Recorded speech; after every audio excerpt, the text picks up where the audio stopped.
Hello, hello. Can everybody hear me just fine?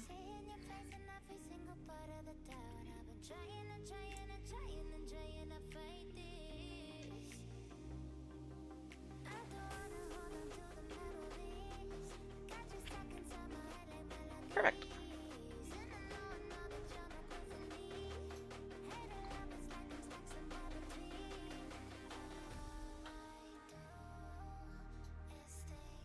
Hello.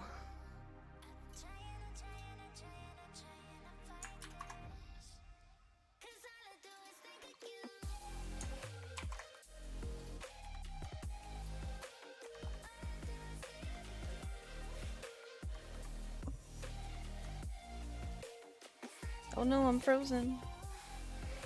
Help.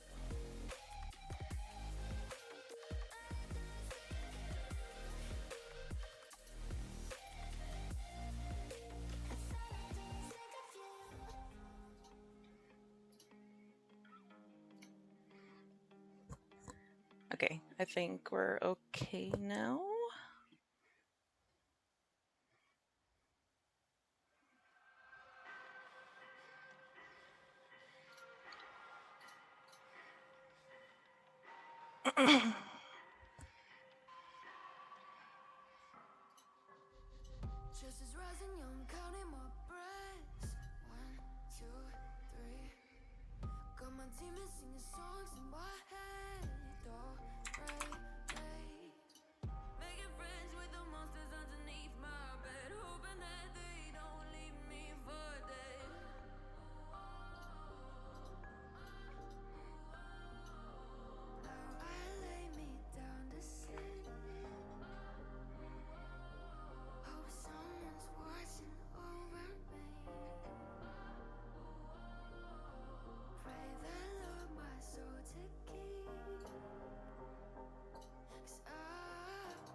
There we go.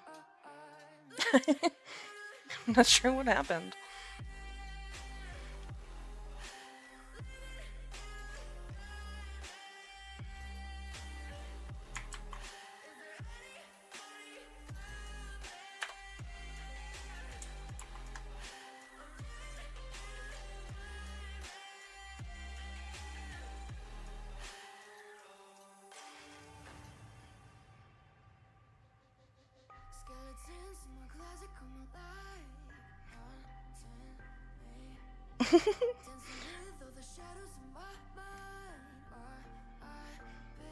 It really did have stage fright. I don't know what happened.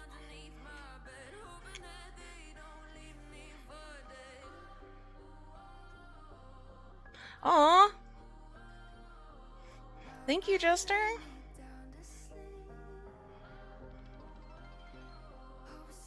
Ugh. It's so loud.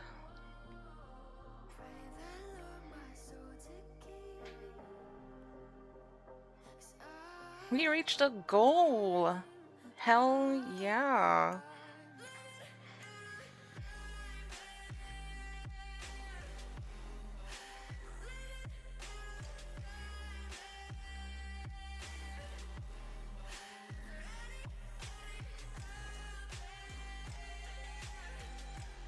Alright, let's go ahead and move over. Boop.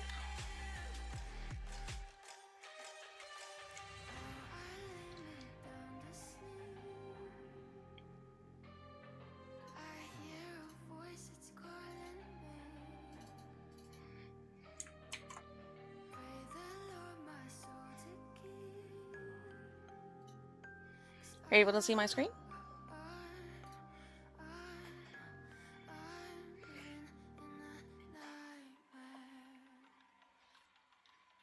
Nice.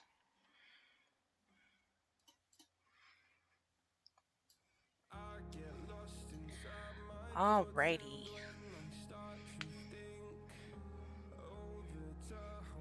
So today, we're going to be learning how to draw the basic forms, which is probably the most important and most challenging part of learning how to draw. Oftentimes, artists will utilize a simple cylinder to give a simple gesture its base forms, with spheres for joints. Other times, we may go a little bit more up and utilize little beans.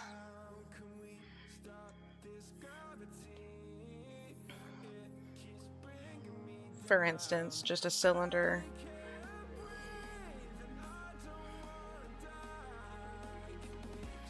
That's not a sketch brush. There it is.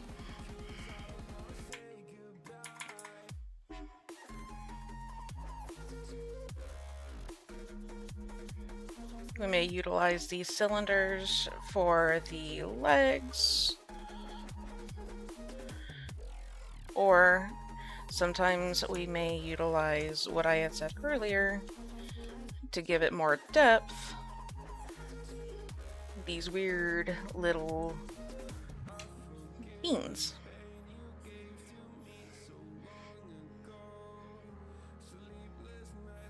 And I'm happy you're here, Changeling. Glad you weren't nearly as stressed as you were last week.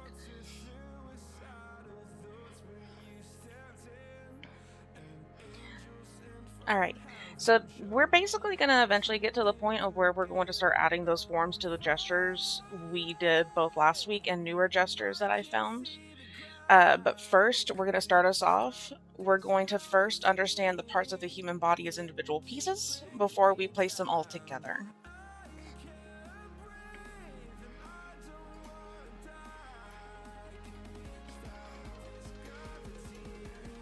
So first here we have, say, the human male head, which can differentiate against a more feminine head, as in it can be a little more narrow around the jawline. You may see the eyes a little closer to each other.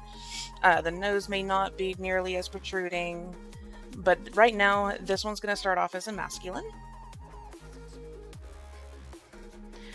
I'm doing good. Well, work is a little more stressful than I'd like it to be, but and that's just what it is. But otherwise, I'm doing good. Everything at home's doing great. Hopefully, you're doing a lot better this week.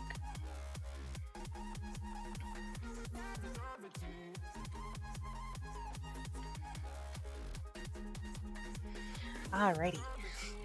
So, in a head-on view, a vertical line represents the central line of the face. So we got our vertical. You don't have to be exact in the middle, but just try and get it as close as you can. It represents the central line of the face. It serves as the axis of symmetry. This line can basically be divided in half. In the middle, the horizontal axis is going to be the eyes. So almost exactly in the middle is going to be the eyesight. Now, when it comes to the human head, you need to remember that the distance between the eyes is going to be equal to the length of one eye. So if I was to take this eye here, just the length of it, and just scooch it over,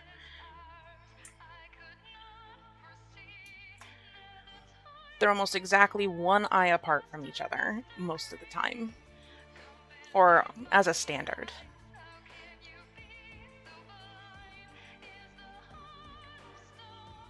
Now, the distance from the chin to the base of the nose is going to be equal.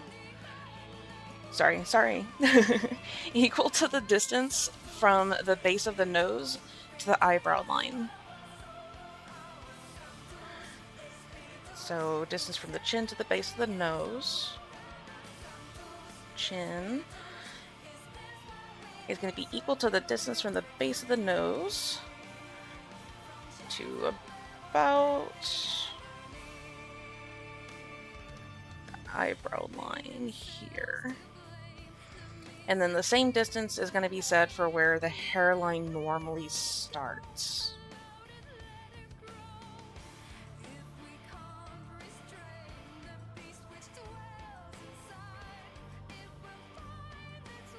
Which means that the nose or basically the width of the nose is also going to be the length of about one eye as well. So oftentimes the nose will find itself about the same length.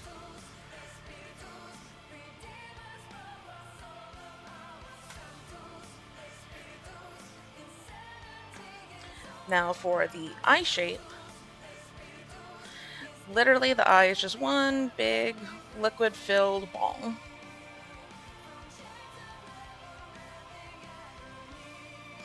Made into a target. Now you can always draw a circle and wrap eyelids around it. So wrap those eyelids around it to make that eye.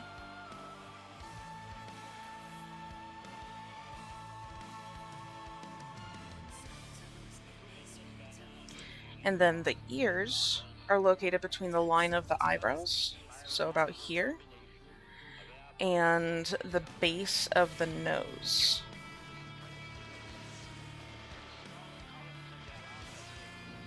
And we got our ears.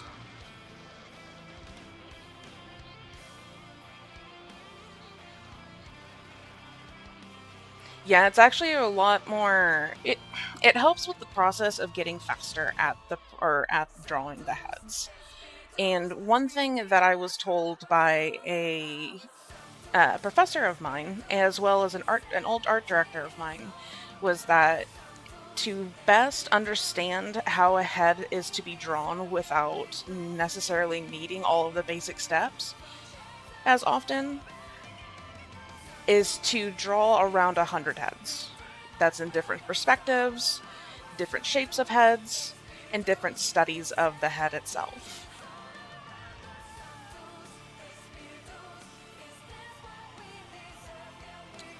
Now, we're going to go to the lips, and one mistake that tends to be made with the placement of the lips is that it actually isn't dead center between the nose and the chin, like a lot of people tend to put it or place it in, like, say, textbooks. It's actually slightly above.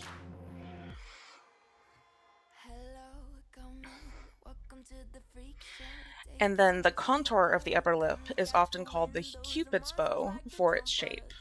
So almost like a little bow with a bowstring.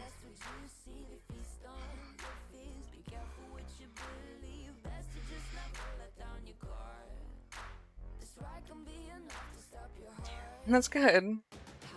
Definitely keep up the studies. I mean, I've gone through about 100 heads, at least from now by now, but it's still always good to continue the process. And then the lower lip doesn't necessarily have a name to it, but the easiest way to draw it is with two ovals. He looks like he has a monocle.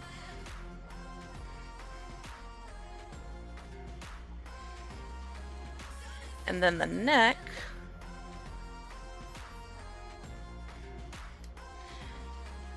is going to be about 1/2 the height of the head. So if I was to take here and here,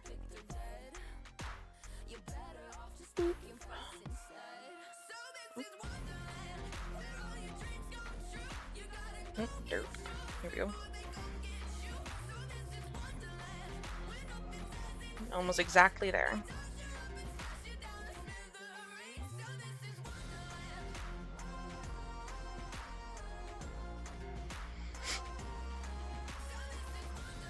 So if we take all of those pieces, well, starting with the base here, we'll keep that. Like we had stated with the gestures, we'll start with something like a circle or a slight oval. And then you can either go with another oval, or you can go with what they call the fingernail.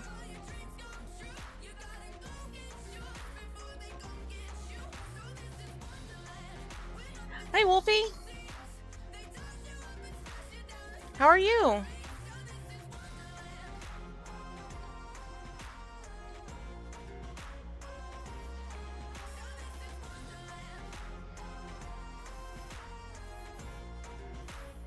Let's grab that vertical. Because it is okay to use a vertical tool.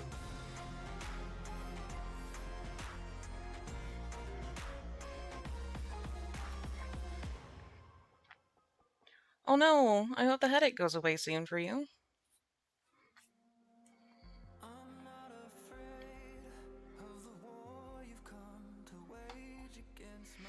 I'll repost the mod, or the VOD a little bit later, so that way you can rewatch if you wanted to catch anything. We basically went over the placement of everything on the human head. Well, at least a masculine human head.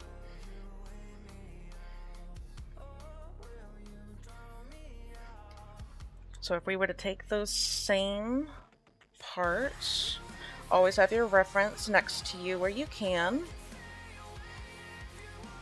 I tend to go with the thumbnail or the fingernail for drawing heads.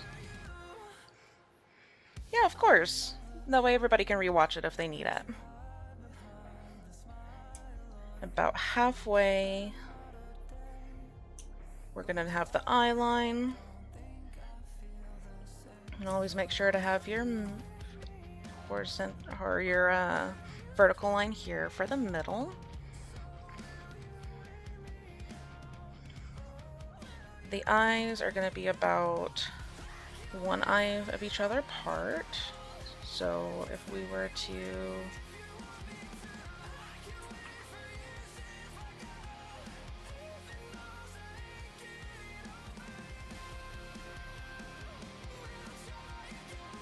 I tend to go with more of a diamond for the eyelids.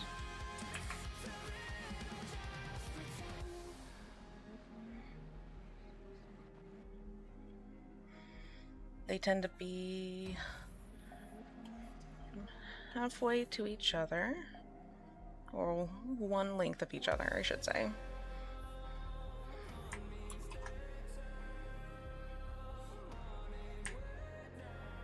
Almost perfect.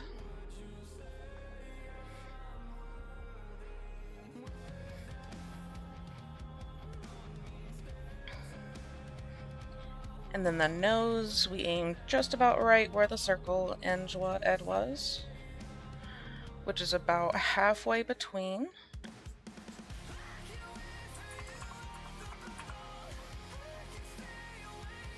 Let's nudge this down a little. No, keep you.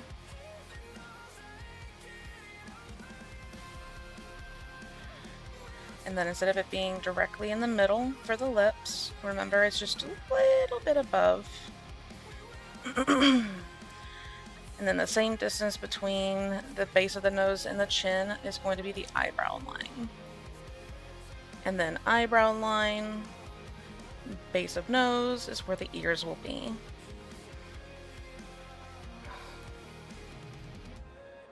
And then utilizing the reference, we will build those base shapes.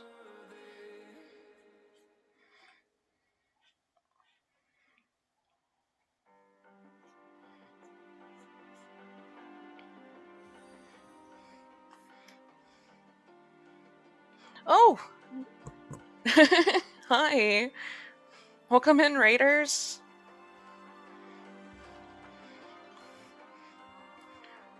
Oh goodness, a party of 32!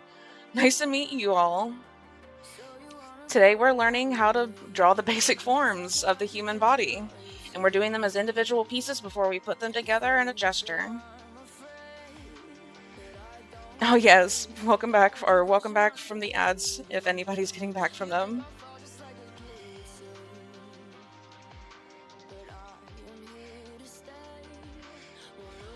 Hello, hello! Welcome in! My name is Sinister Allura, and I'm here teaching the ways of art for anybody that may not be used to doing them or looking to do it as more of a hobby, practicing, and getting into the flow. I am, in fact, a professional artist or illustrator during the day. I work for places like Disney, Hasbro, Mattel.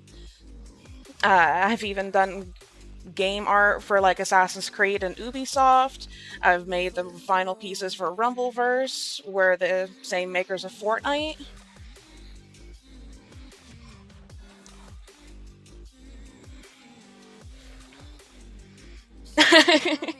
Yeah, I want to make sure that everybody's not being like gatekeeped from some of these things, especially since we want to learn how to do these on our own sometimes, especially in the ages of AI. I didn't do the AC Unity poster, but I did work on Assassin's Creed Shadows.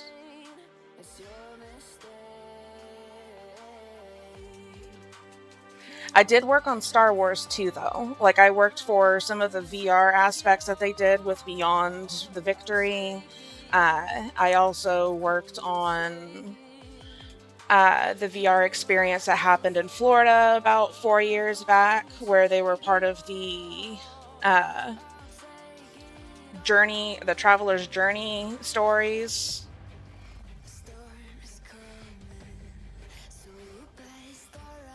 And then on the side, I work as a lead artist for Novel Horizons. Then work with VTubers such as Gigas and Treya, Chibidoki, and make keychains as well as other art pieces for them.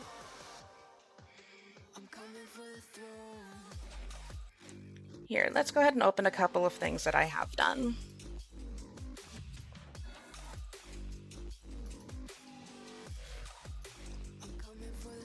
So here's one that we've done on stream.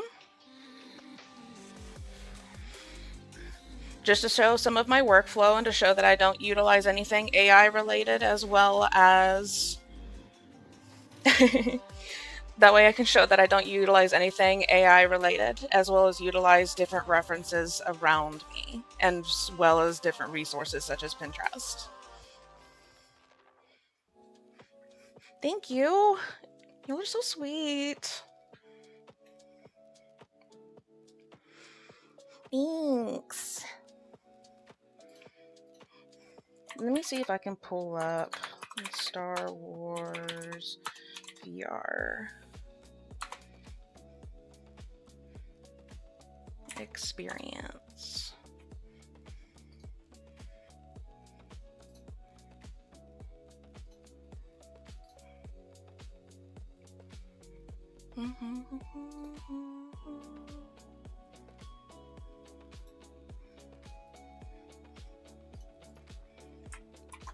So I've done these, like, pieces for the Tales from Beyond Galaxy's Edge.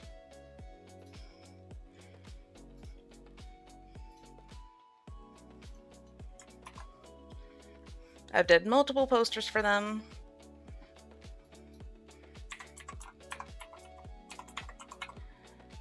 And then I've also done the...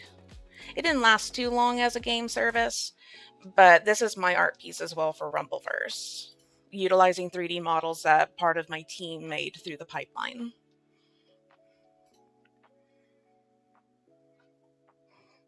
All good. I'm still happy that you came to visit. Thank you so much for stopping by.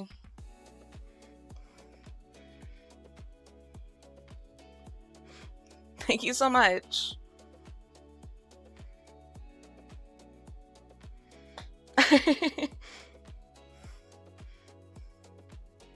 And I do take commissions on VGen as well. I do. Thank you, Wolfie. Thank you for stopping by, Rue. Yeah, definitely hope you have a great sleep.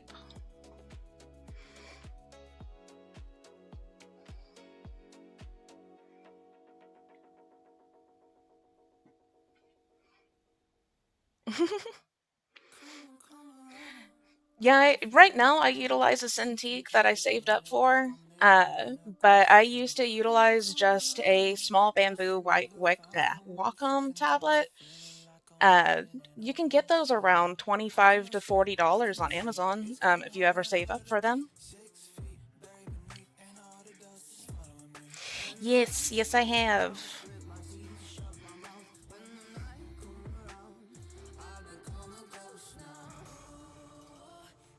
Let me see if I can pull up some of the...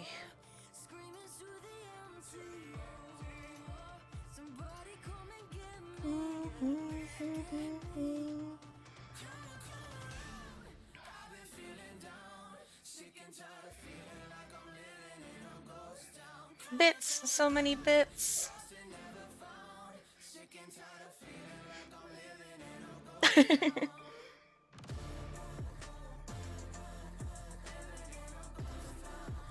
Oh, and I've also worked on stuff like pickleball. It wasn't too big of a deal, but I did get to make the entire art piece for it, for their game cover. As far as VTuber stuff, let's see if I can find...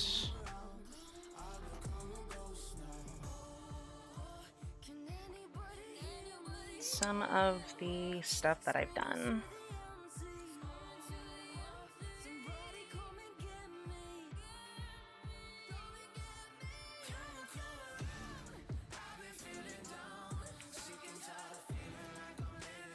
Oh yeah, I completely forgot. I ended up making I also make VTuber models, like silly little models for VTubers, like Giga's most recent Resident Evil model.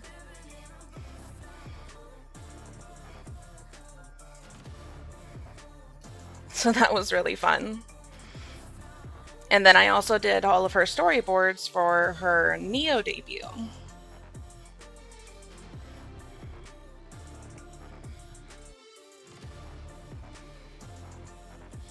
So I get around here and there.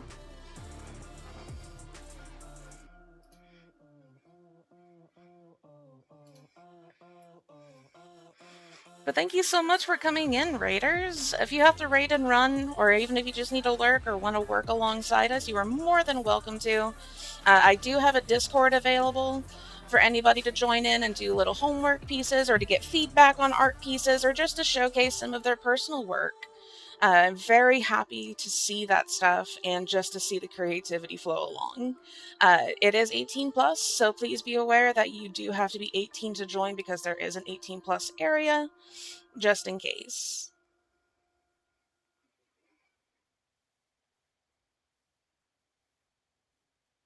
So the line across the middle of the screen, I'm not sure why that's happening. I just decided that it was going to be a problem today. Let's see. Let's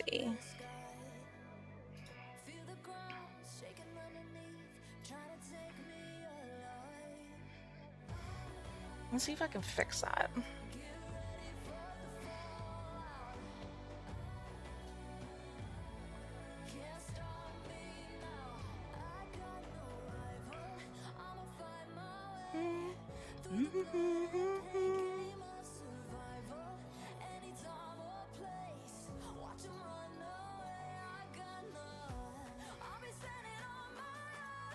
Oh, I see what it is. It's the PNG tuber screen.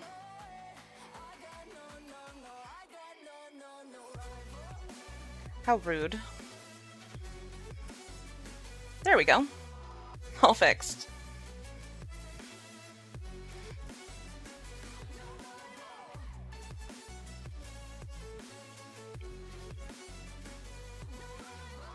Great. Now, if anybody wants to join in, so that way we can get started. We have quite a few to go since we just began. We are going to be making the basic forms of the human body so we can eventually put them into gestures that we did, as well as new gestures that we can start. And we're going to be learning about proportions as well as general ideas to create your own characters and understanding basically the general big shapes that you utilize to create those forms.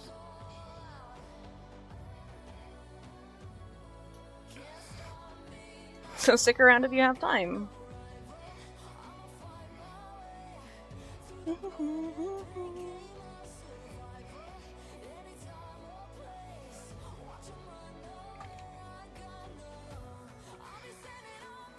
All right, so for the lips, remember that we're going to have them closer, not necessarily to the middle, but directly above it, of between the nose, base of the nose, and the chin.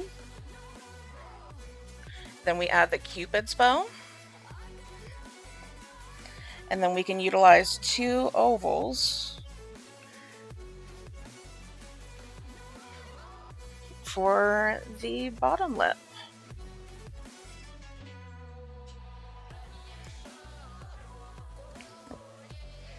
Oh, pet the baby.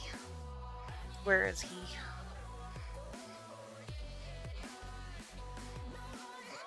Oh, he's kicking and screaming at the door.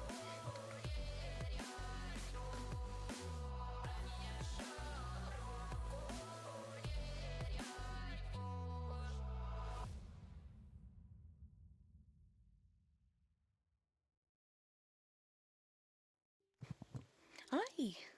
Hello. Oh, good boy.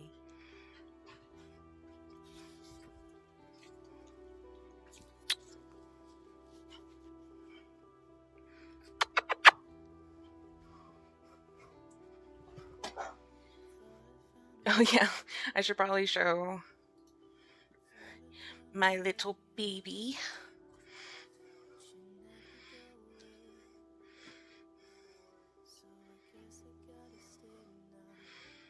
My little monster of a floof bowl.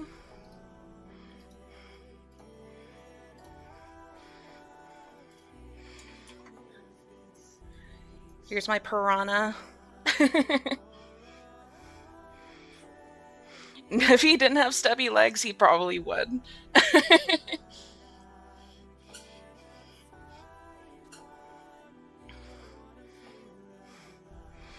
He joined our family about 2 months ago, 2.5 months ago. So he's just my little house gremlin.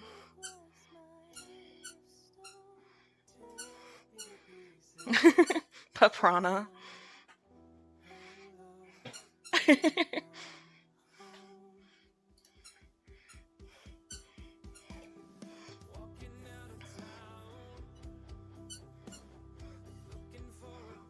All right.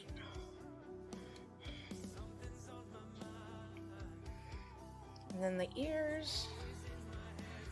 I'm gonna go at a bit of a tilt. And I recommend using, so normally you can start with just a C shape and then just go with straight lines to make the general ear shape. The Yorkies we got, one is an older lady. She's the type to beg you for pets and cuddles perpetually. Aww. Also, sometimes she pretends to be a worm. The other one, long, thin legs for a Yorkie, climbs up on everything you included if you sit down. That's so cute. I love small dogs. I also have 2 Huskies because I'm an insane, crazy person. At about 110 pounds. So anytime that somebody comes in and they automatically assume that Sora is the man of the house, it turns out that it is the 110-pound boys in the backyard.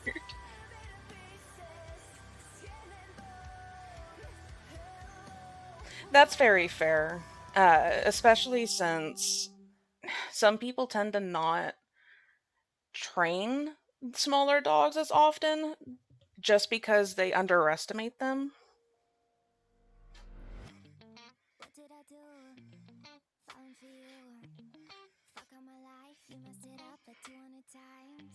I'm gonna make his chin a little longer, I think.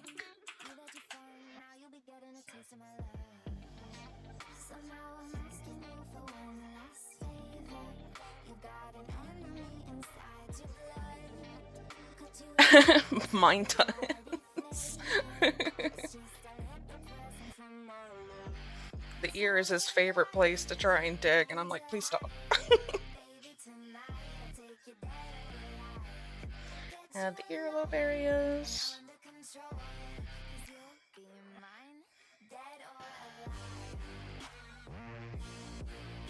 Add the irises. Pupils. This is where we start going in to add things like eyelashes. Any of the noises that you probably hear is probably him. Nothing is off limits with him.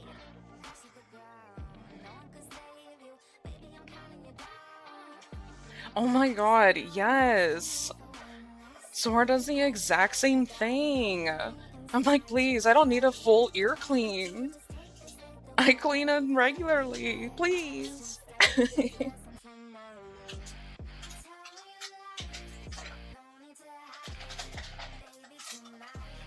You can probably hear the bottle crackling. Oh no, you're good. I'm happy to talk with the class. It's good to have the interactions, and especially to learn about you guys. Do y'all normally draw on the side as a hobby, or do you just like watching art?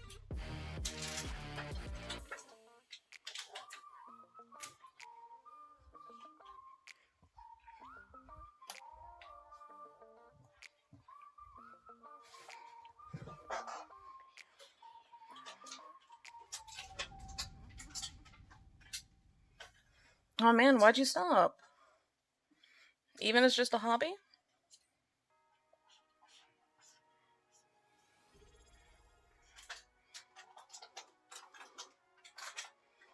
Oh, thank you for the resubscribe.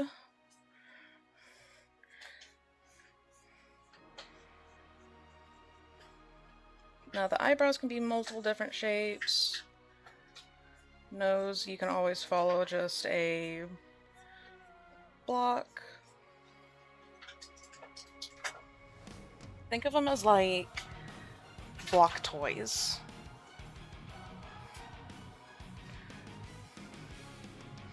Oh, that's very fair. Yeah, definitely don't go into that if you know that it's going to be something that's very sensitive to you. I'm just happy that you're here. But I completely understand.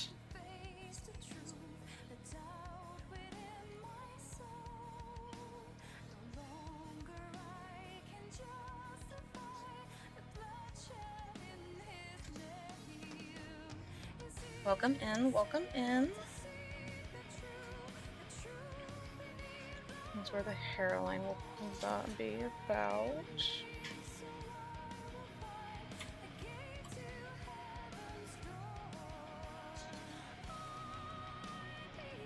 Turn off the symmetry.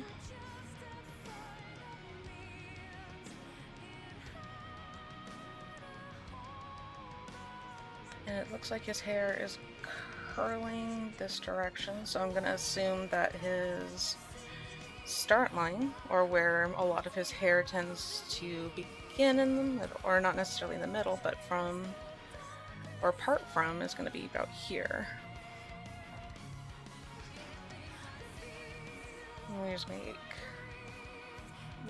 big shaped curls.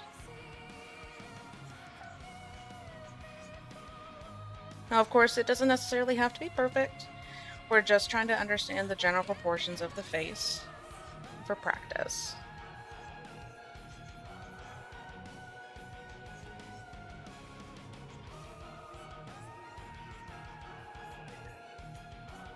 Oh, bud. What's the matter?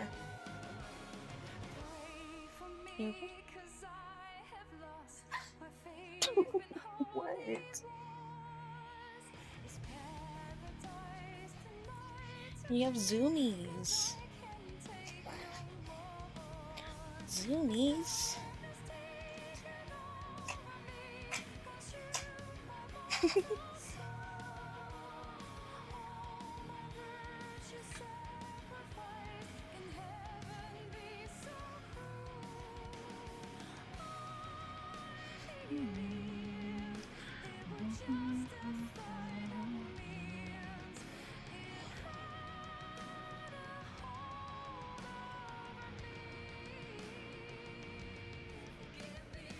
Human hair has rotation sometimes. It does. So sometimes it can affect the shape of the drawing. It just depends on what kind of hairstyle you're looking to go for, in all honesty. So whenever it comes to, say, the back of the head, oftentimes we have a spot that generates a lot of that hair.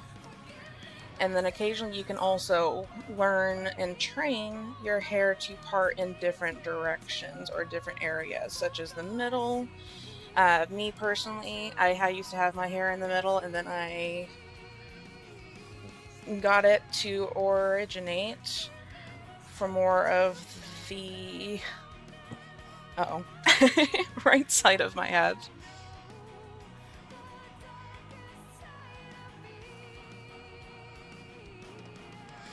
So you don't necessarily have to pay too close attention to the... I would recommend looking at the hair as a whole. So for instance, if I was to have started this instead, we know or can see that right here is looks to be about where all of that parts. So we're going to match that. And then we can use basic shapes to have a general grounding and understanding as to where that hair is flowing.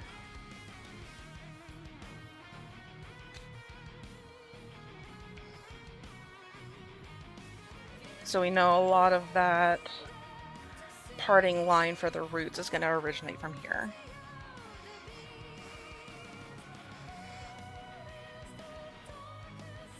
So look for that. So it's definitely good that you caught that, because you should look for that first. It should be something that you look for just so you have an idea as to where those roots are starting from, or at least showcasing from, and then building off of.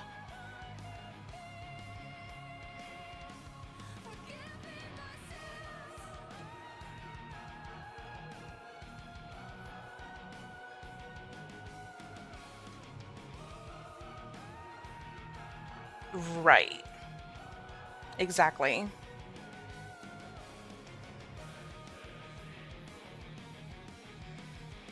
And then after all of that, you can go in and just add little details. And remember, the neck is going to be about half the head wide.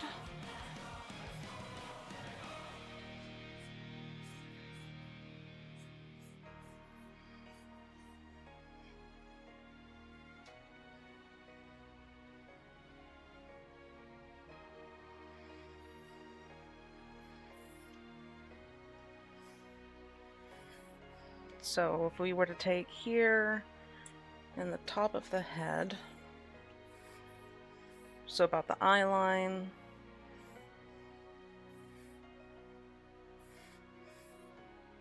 move it down, it's almost exact.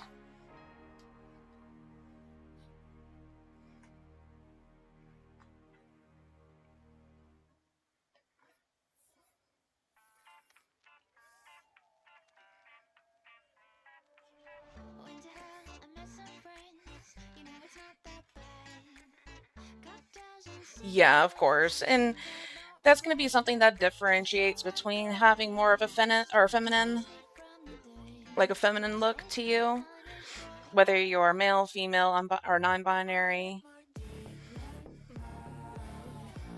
opposed to, say, the males. Because for the female, for instance, so let's go ahead and go down here. So she's looking down a little bit, so let's try and aim for about the middle of that, where her hairline is and the tip.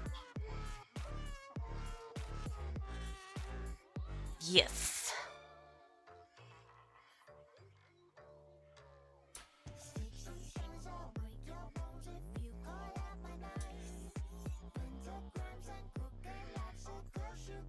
So same logic here. We can go with that circle. And like I said, I tend to go with the fingernail, and because it is more feminine, you may want to go with a slightly more narrow jawline instead of the broad jawline that you see with the male here. So if you want to see a side-by-side difference,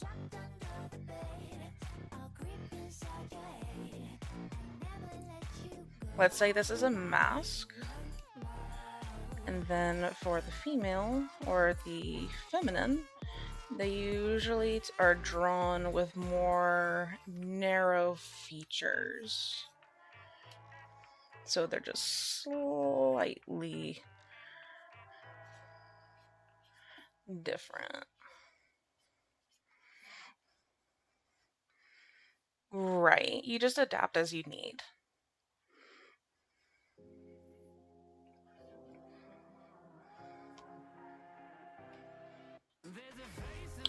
So for the side of the head, now we've got the front down. Remember that the eye line divides the height of the head exactly in half. So you have the tip of the head, the chin.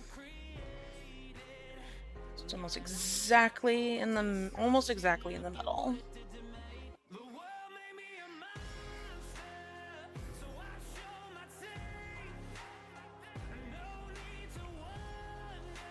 And then the distance between the hairline, the eyebrow line, and the base of the nose and the bottom of the edge of chin are going to be just about equal. So equal, equal.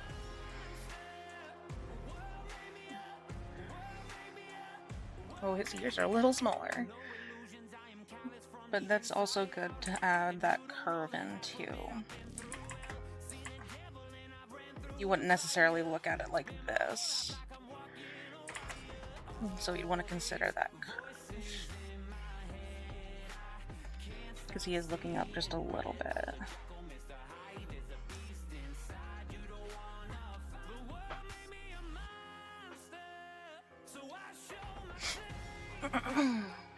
And then in profile, the upper lip is going to protrude slightly. And it's going to usually go a little bit further than, say, the bottom lip. If you want it as a geometric look for, then you can normally equate it to almost a 30-degree angle just about. And then the line where the ear connects to the head is not perfectly vertical. Usually it's going to be tilted.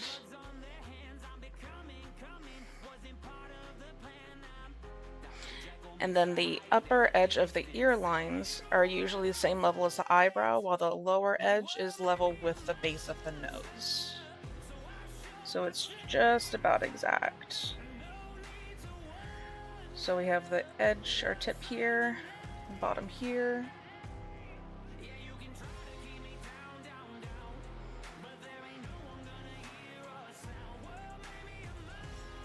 So if we want to start with the circle, and then once again want to do the little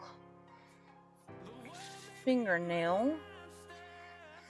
So what I mean by fingernail is that if I was to take a literal finger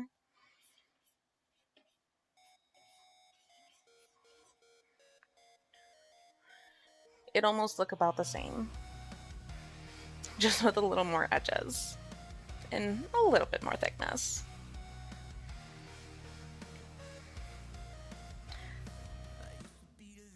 Then right in the middle are our eyes.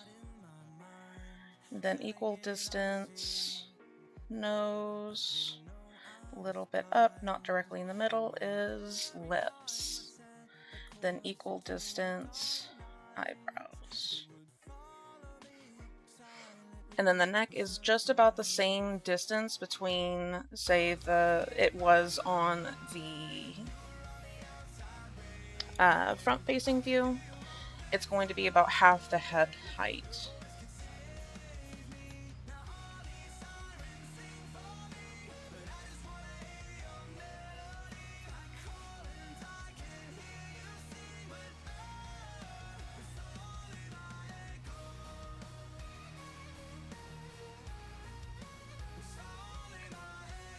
So we got our, think of it as building blocks, or like you were to cut in a part of this fingernail to add the eye or the bridge. And the nose, go with more of a triangle. Lips, you can always go with almost a full diamond, make a heart shape. And then the chin isn't flat, it does protrude out slightly. Then you want to give some space for your jaw to actually have some room. And then your neck.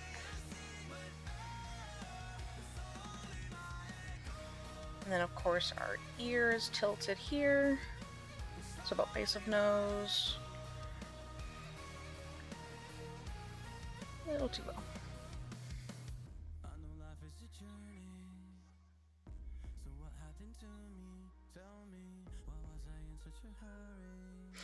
So he does have more of a protruded neck, which usually equates to somebody that looks down oftentimes more during the day than standing up straight. Oh, did it freeze? Okay, good. So I didn't really want to go with something that's a little too straight on, just because we have to be able to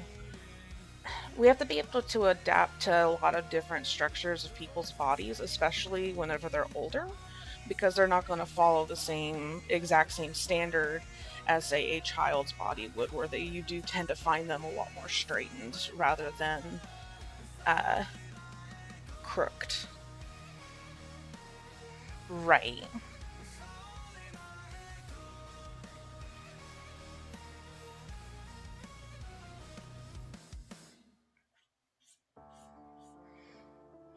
So we add the bridge. His nose is a little rounder.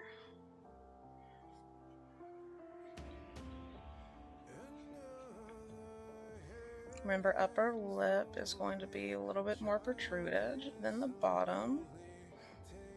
Then we dip in and give room for the chin.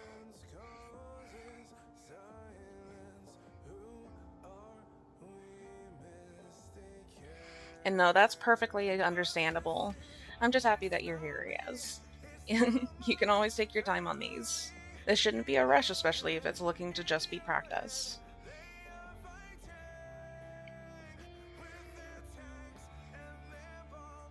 Right, Igor would not be a 6-foot-tall, straight-backed, broad-shouldered Squidward. And we'll eventually get into body types as well, because we don't want to just stick with the standard body type that everybody sees in magazines. We want to be able to understand the different body types that come from, say, an hourglass shape, an apple shape, pear, like the different forms that you tend to see bodies in, as well as the postures that you may add to those, say, bodies. Like eventually we'll get into, say, a crooked triangle with a circle. We know that that is a person may have hunched over a lot in their life, opposed to somebody with a straightened or an opposite angled, to show more of that upbeat attitude.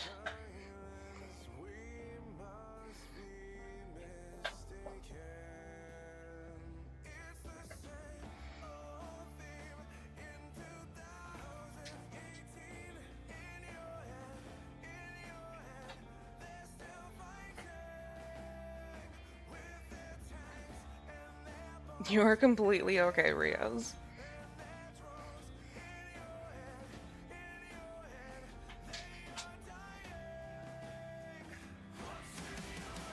Yeah, we'll eventually get to the point of where we start trying out different body types.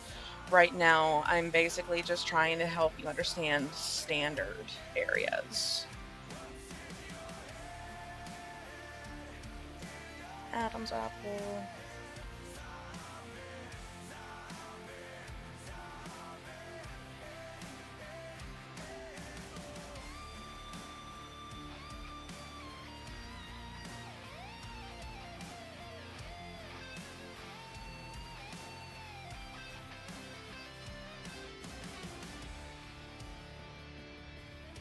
And then his ear. Remember, we're going a little more tilted. He has a rounder ear.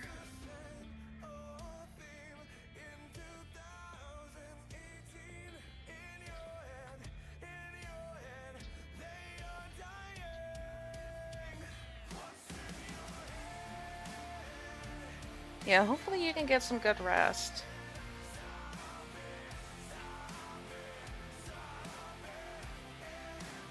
Come here, little baby. He ran.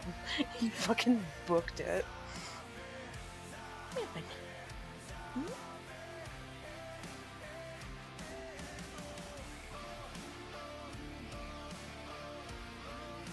You're okay.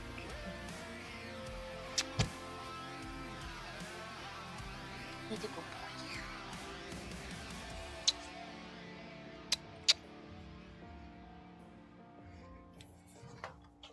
Wanna go run? There you go.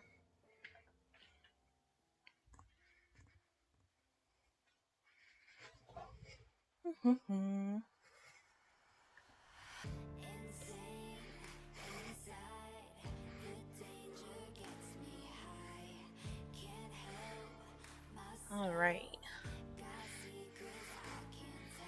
Now that we've given some time on there, let's go ahead and move on to more of the feminine heads.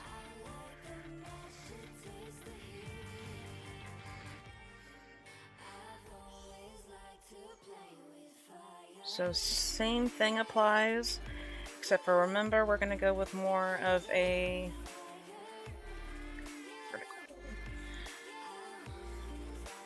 narrow fingernail shape.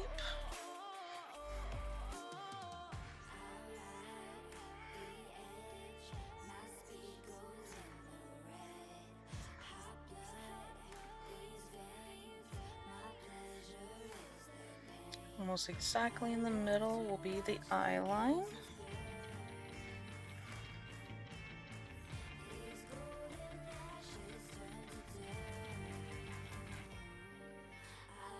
Almost in the middle will be the base of the nose. Then right above the middle will be the lips. And then same distance will be the eyebrow line. Then ear. Even though we can't see her ears, we know we're going to try and follow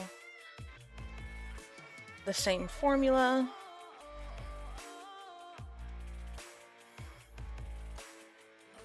Let's make you on a separate layer.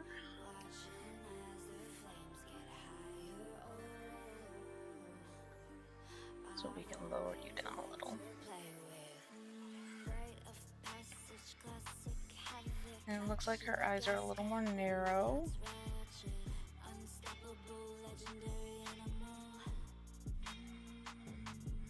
Remember, it's going to be about one eye length away from each other.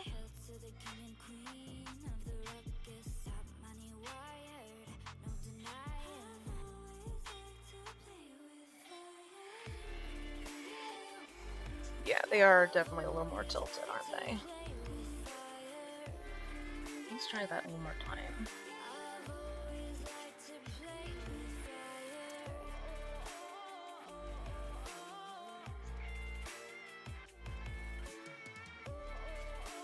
There we go.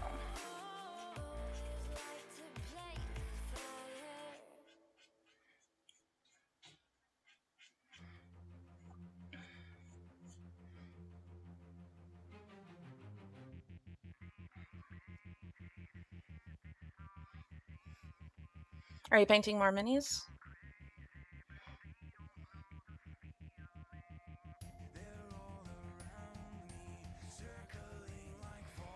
Nice. Excited to see some of them.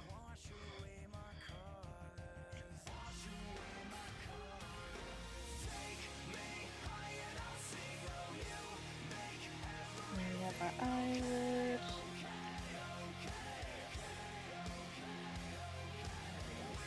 Her nose is about the same distance between the eyes. And it looks like it's a little more pointed.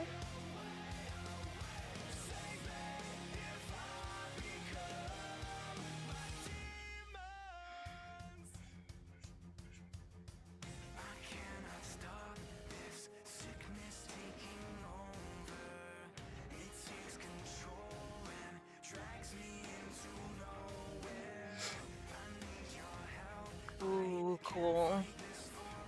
Yeah, Riaz is a crazy good miniature painter.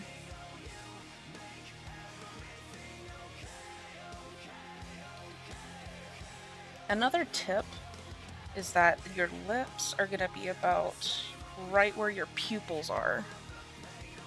Like how far your lips are, or how wide your lips are. If that helps.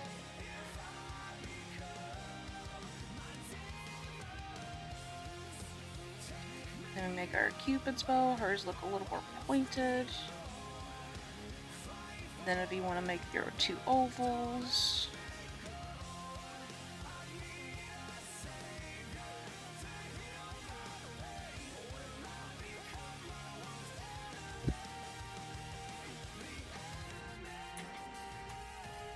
Not like those.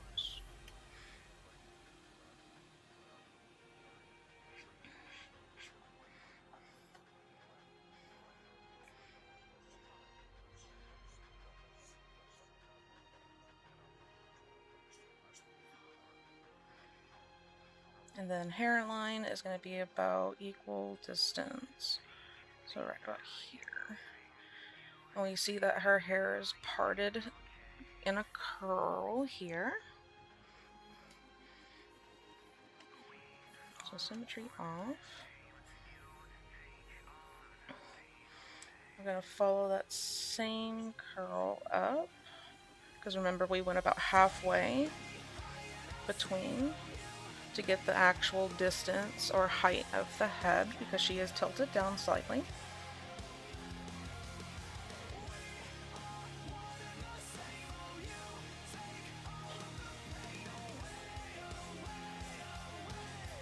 make those bigger shapes.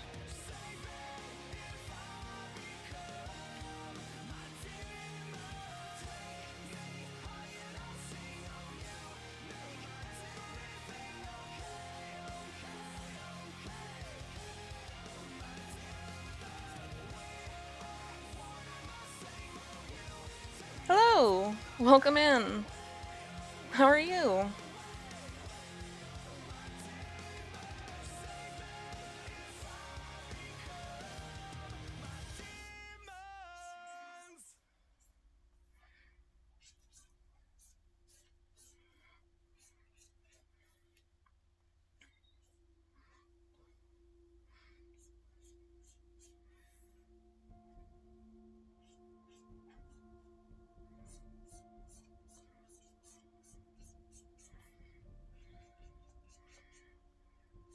And if you need a little more depth, you can always just add in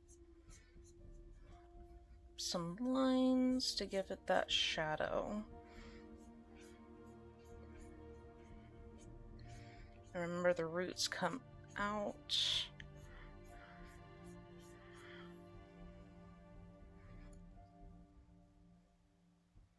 Yes, you can hatch, and you can also cross hatch.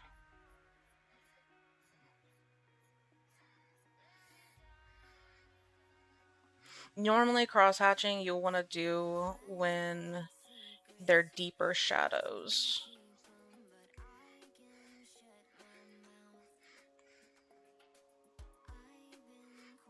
I believe so, actually. I don't remember if it was. Was it the DC?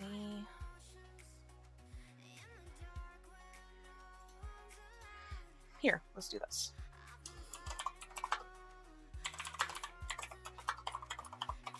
Invented.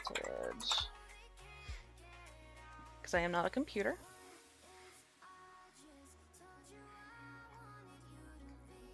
So the technique of using intersecting sets of parallel lines to create shading and depth was developed for Western art during the Middle Ages and came into common use during the 15th century Renaissance.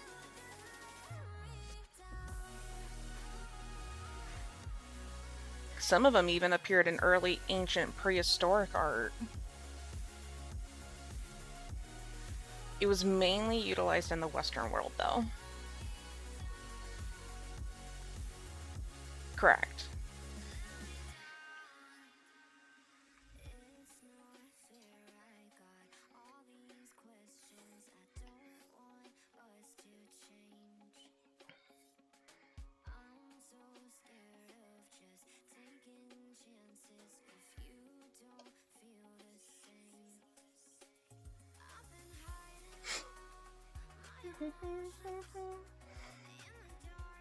Okay, we're gonna follow the same like we did earlier.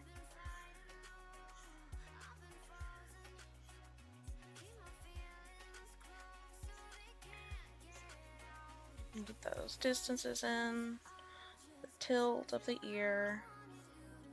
Remember, normally you're gonna be thinking of you're gonna mainly need to think about the 3D form opposed to it just being a straight on profile. Always think or try to think about it in the 3D aspect. So where the curves may be.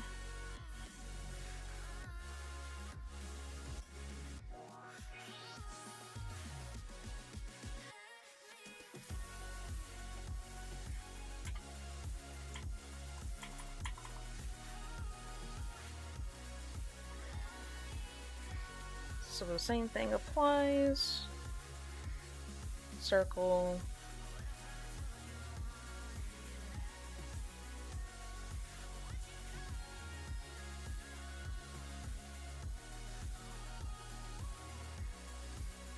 So about halfway down, we have the eyes. Halfway between that, we have the nose. About 60% up from the middle, we have the lips. And then halfway between we have the eyebrows.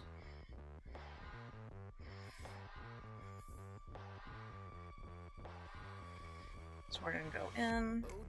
We want to add the eyebrow area because you want to consider the skull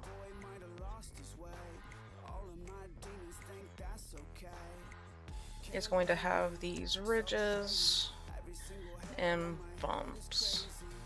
And where the eyebrows are going to follow this ridge that appears here right above the eyes sockets.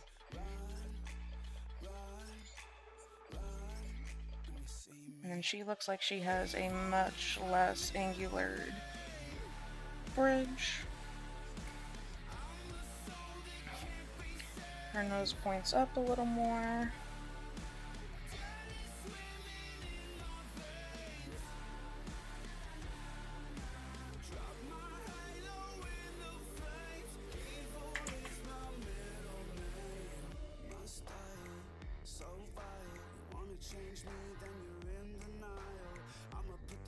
You can always make the heart shape if you need to. A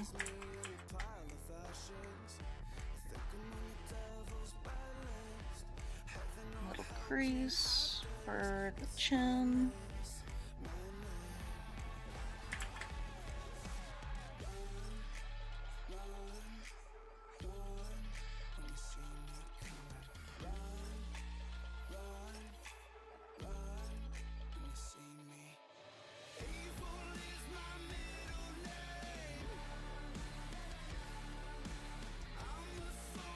We can go back in and add those details.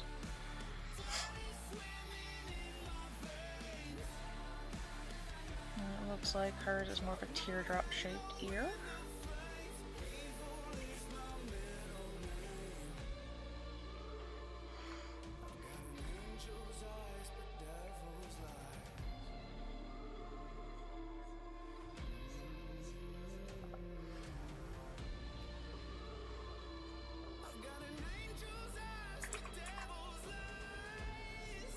In order to follow, you can follow big shapes.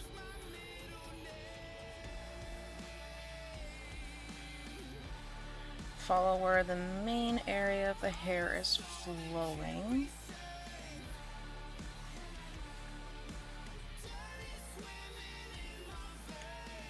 Because we're just looking to get the idea down.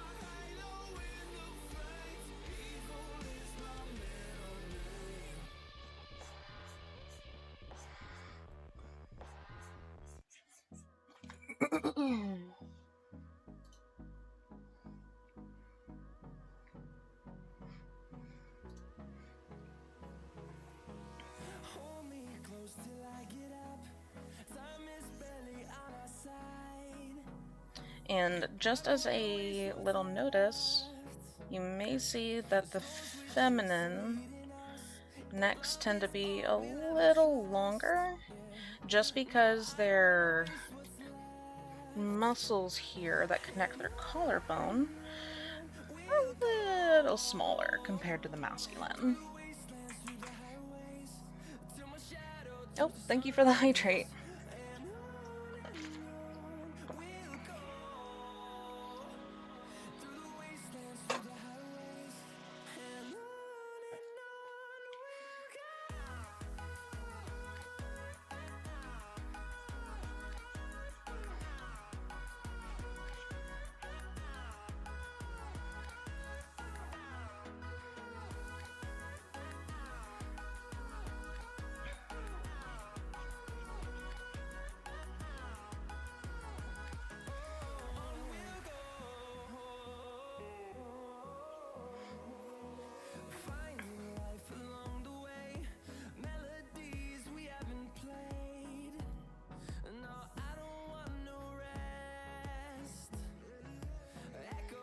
Alright.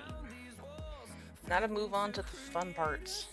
Some of the more difficult areas. Because everybody loves drawing feet and hands, right?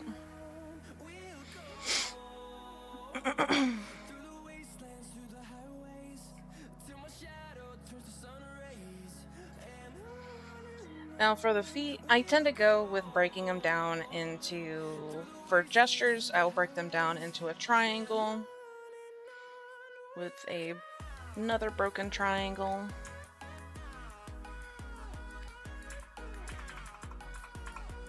Hands and feet are considered some of the hardest parts on the body, just because of how different they can be.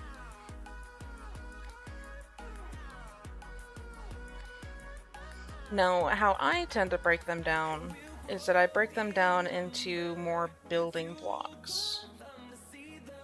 Think of it as almost a piece of very simple armor.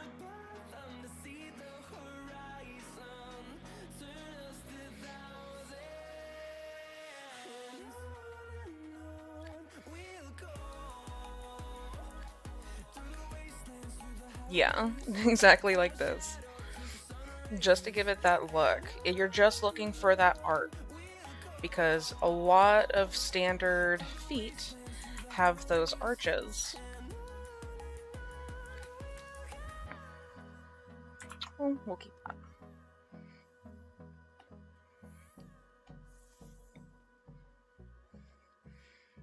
So if we were to draw this foot,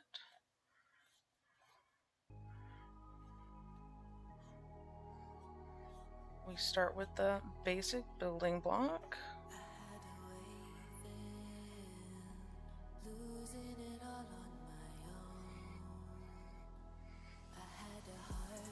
This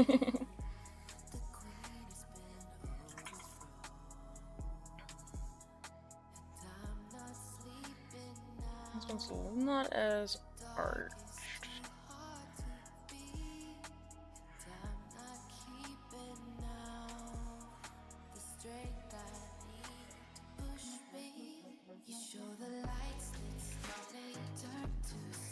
You can add a little bit of a curve to it, because you have to consider that these are organic.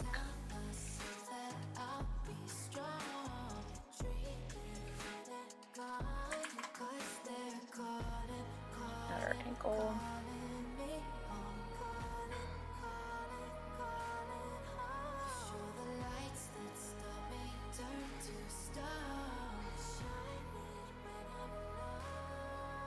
So if we put that all together by just following the lines,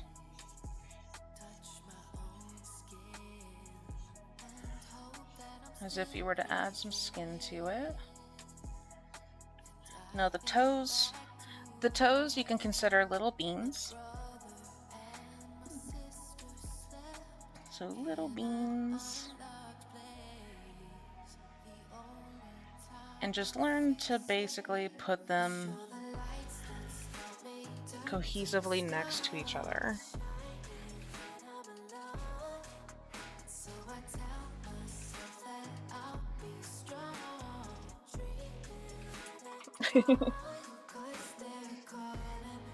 Yeah, I tend to draw shoes a lot more easier because it just, you don't have to go into so much detail.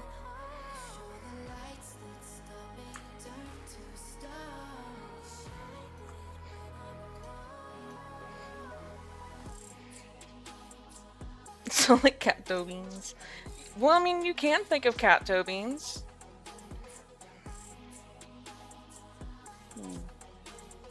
Beans.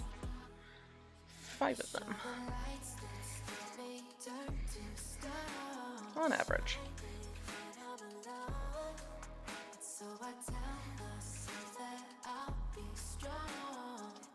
So because we can see all of them, put those all together.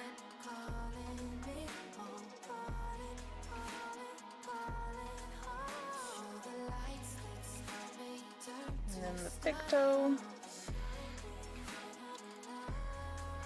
We got ourselves a foot.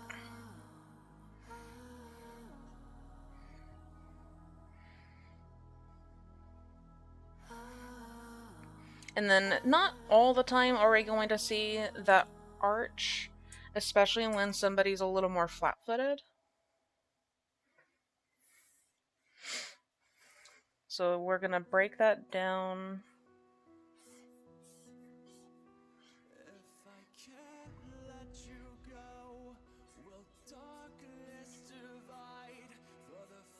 Get that little ankle in there.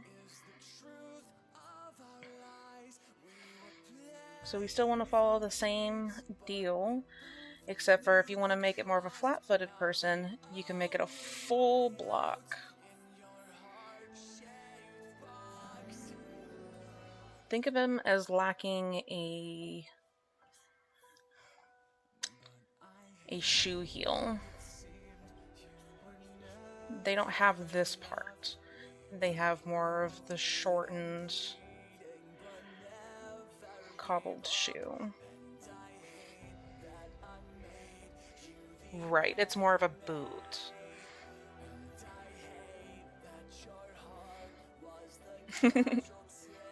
Exactly like a rain boot.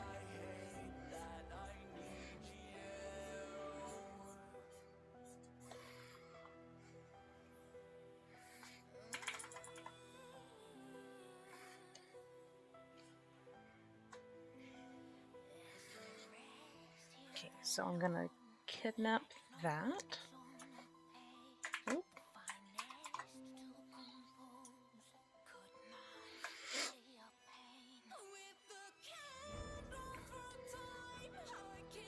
Put that together.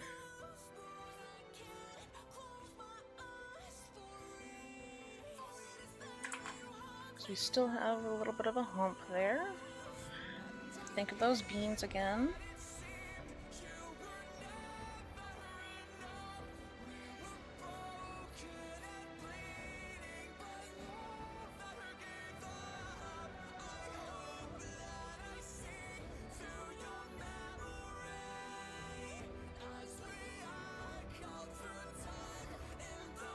We have another foot.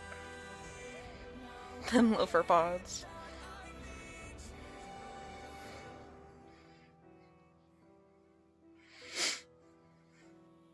And that's how I would go about drawing feet. And of course, I will repost everything that I've done on the Discord, so that way you can follow along that way as well, just to get those shapes back in.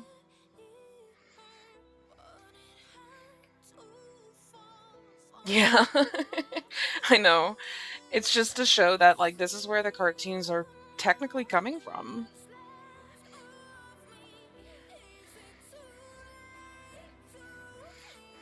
It's just whenever we take, say, a cartoon foot, for instance, we over-exaggerate normally how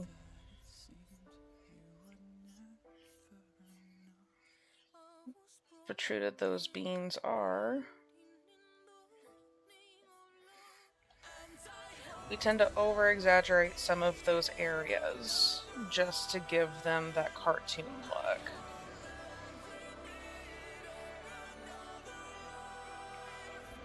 Popeye arm vibes, right?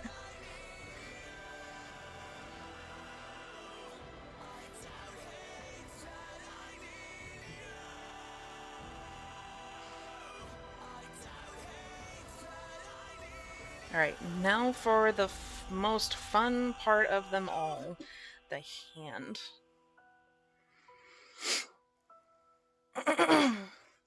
And since we are focusing on proportion specifically, more than anything else, it's completely or totally okay to draw hands that are not fancy or detailed for the sake of practicing.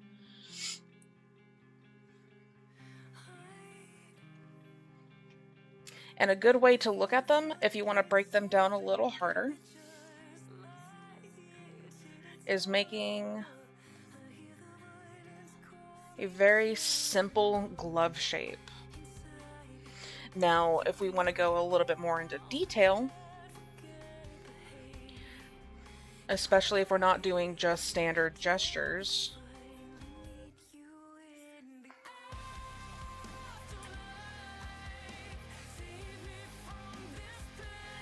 the hand is going to have is going to be made of arches.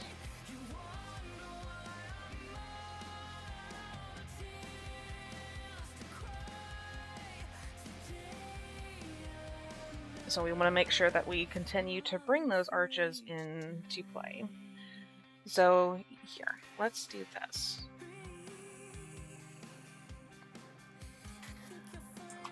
let me grab a reference I found earlier to make it a little bit easier to understand. So the human hand is going to follow arches, like most of the body.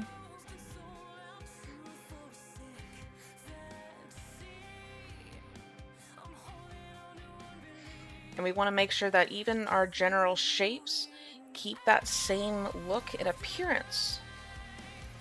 So that way we continue to keep those arches in play.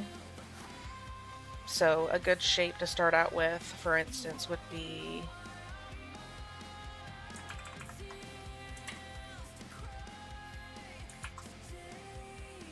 let's say an arch. A little bit curve inward because we're looking here. And we want to make sure that we're trying to keep mainly curves going because we are going organic. We're not necessarily trying to keep straight lines as often.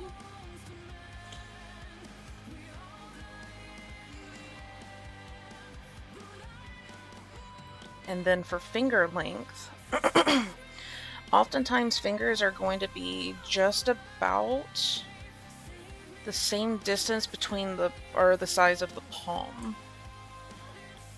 At least the longest finger is going to be.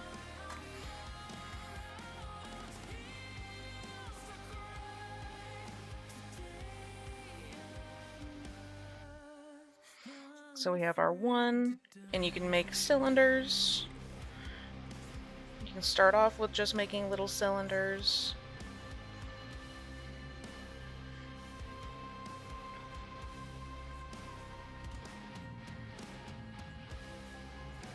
And of course, you can make it a little wider if you need to make sure you're fitting that in.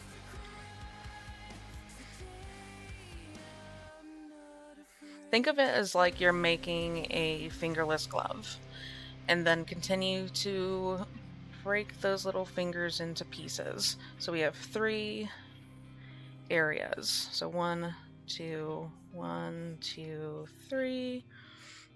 3, because we want to make that arch. 1, 2, 3. 1, 2, 3. A little too long. 3. And then our handy dandy thumb is going to be out here.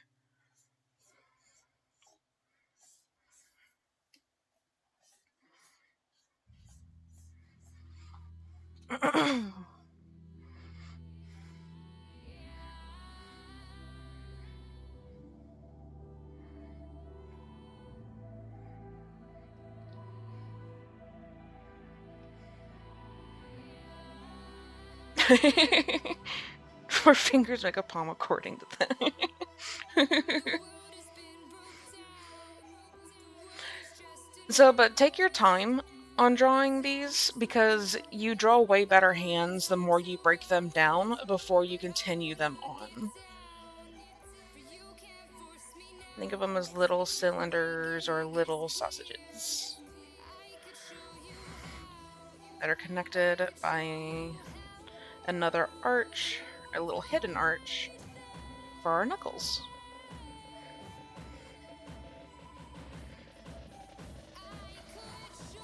Now, studying this shape specifically,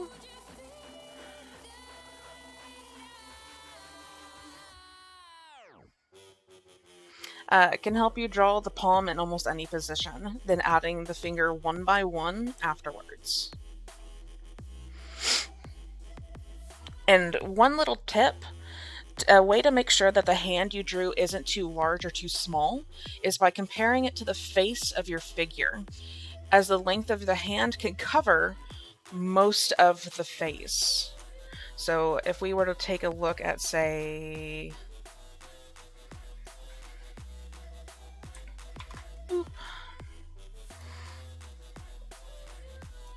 you literally take your hands and place them into your face, you can actually cover the majority of it.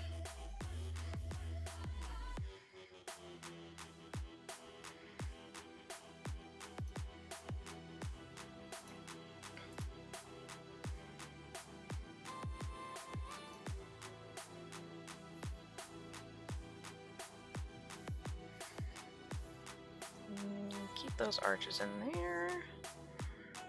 Boop.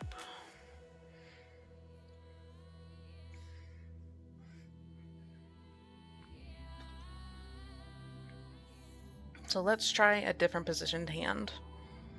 Get a little more complex.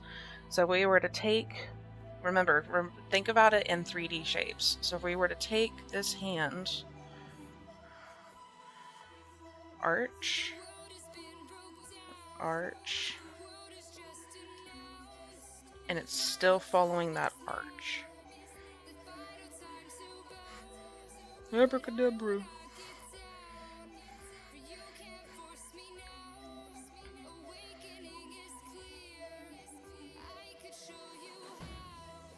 So take that,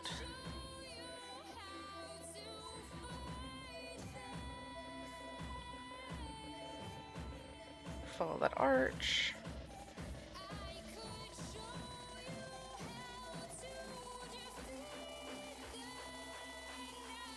She casts artistic competency on us. But it works. Take that cylinder. And because we want to add some overlap, take another cylinder. Oop, too small.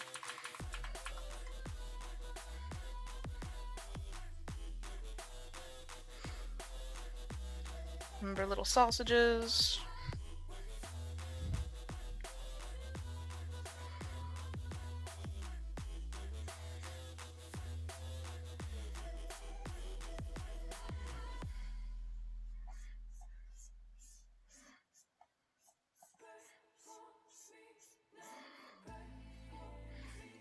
And then we add the thumb.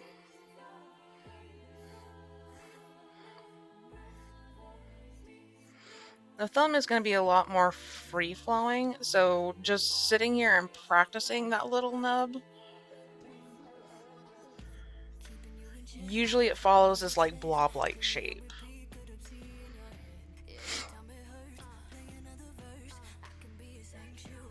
It is absolutely giving Metal Gear Solid Cyborg Ninja Hand Pose vibes.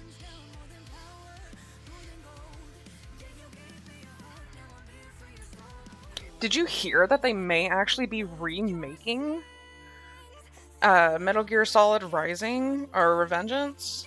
Like, excuse me? I want to do flips and shit.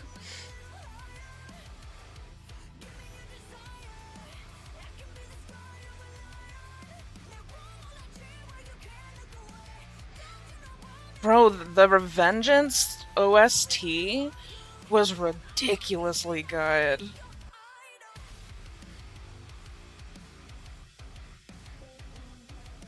What was that robotic woman's name? The boss that you had to fight?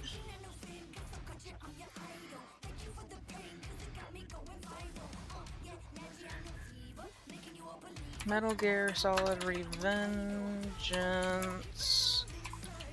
Cyborg Woman fight. Mistral. I loved her. I wonder if they have that, Metal Gear Solid Revengeance Mistral.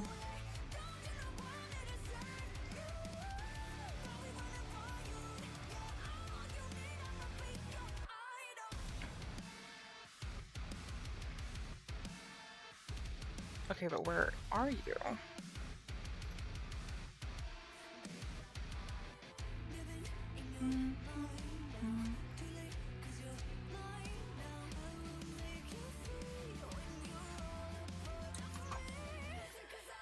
I'm gonna go to theme. Okay, I'm gonna pause. this it? Is this it? Yes.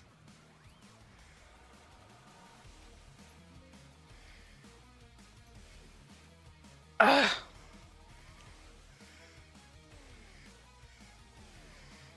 Bro, a second game would be wild.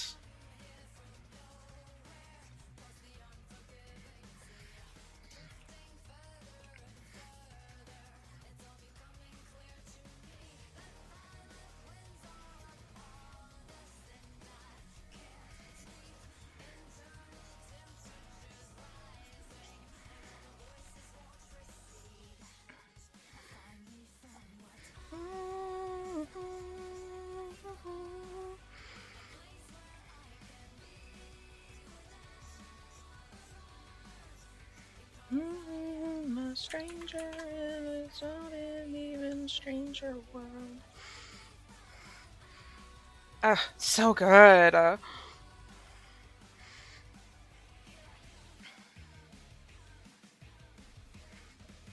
soundtrack that I've been like obsessed with lately, though, is easily Expedition 33. Like, I used to be so obsessed with Nier Automatas and then Rising Revengeance.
Sorry, Zora was begging to come inside from outside.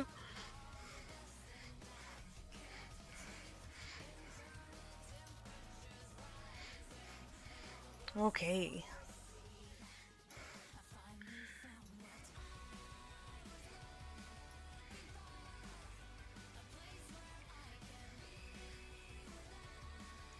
Bro, Nier is a lovely study on anatomy. Like, I became obsessed with making sure the feminine figure looked so damn good.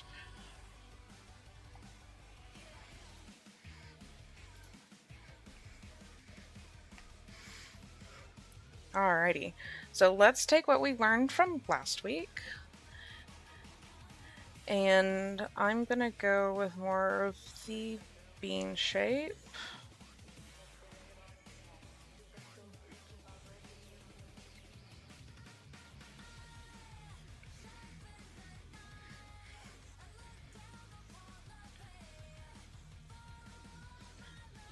Go with another bean shape. Think of it as in 3D.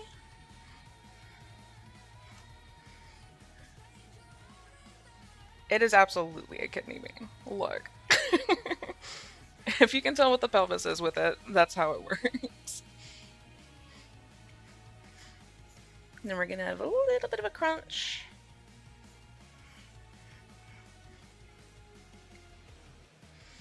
Just to connect those dots. Or beans. Yeah, you can always do that too.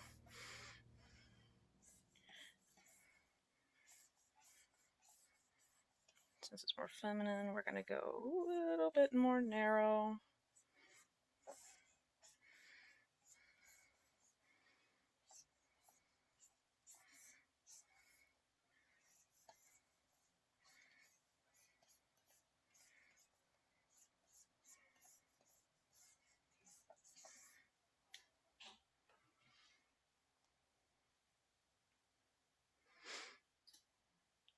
Oh, it was so good.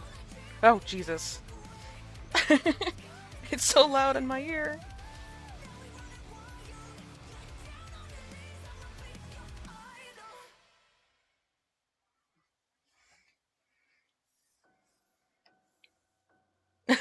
Basically a Minecraft skeleton.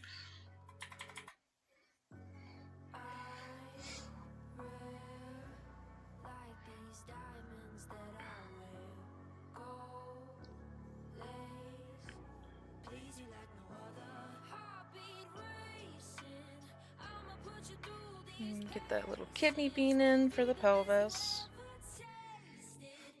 And because we are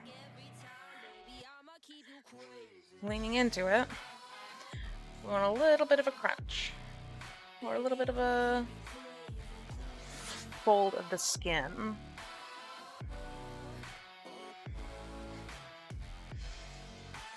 And then she is thinner, so we're going to add a curve to connect those two.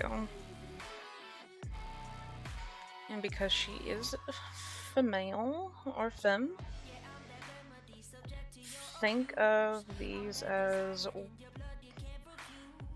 balloons or water balloons.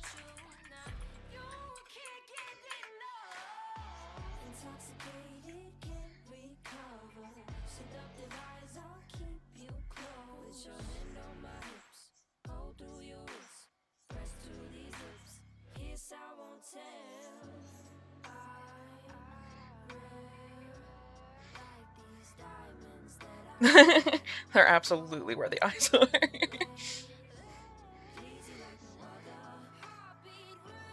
And in the middle, we're gonna have the belly button. Big round eyes.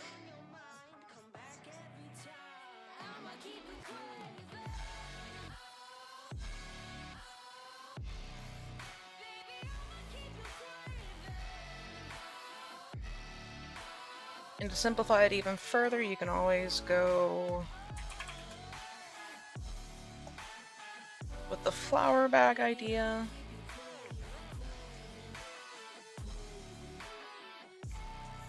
And just have a curved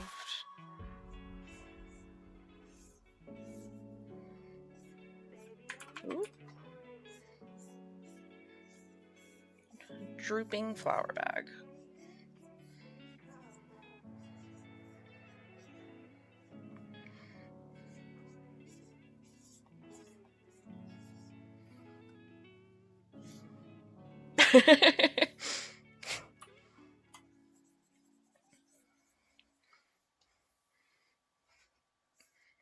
It could be a body pillow.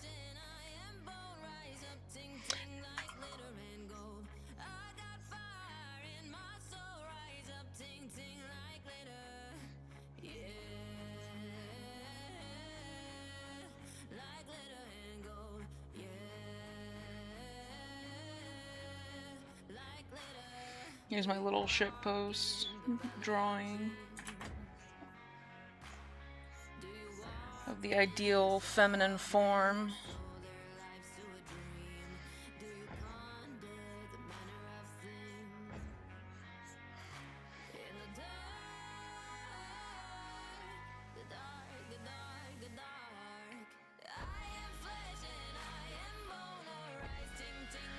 Right, you don't necessarily have to go with the sketch lines that I normally go with to get that gesture in.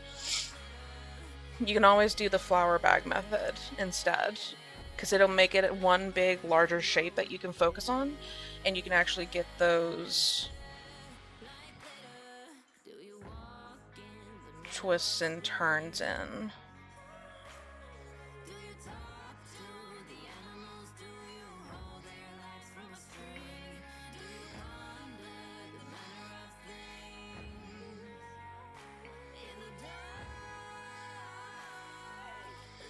Then for masculine, ribcage is going to be much more broad.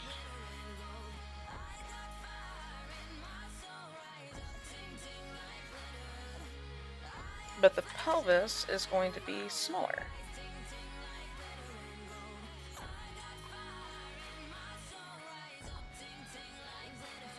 The brick wall.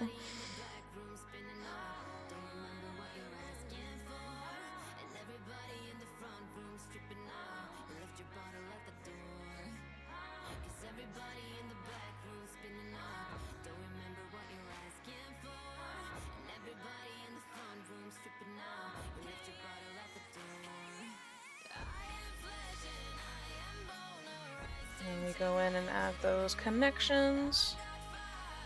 Yeah, the flower bag method doesn't necessarily always work with, say, a masculine body.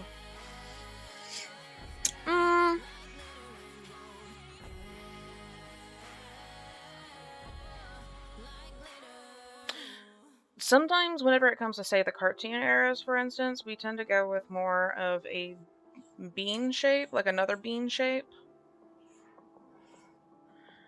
And that can be considered.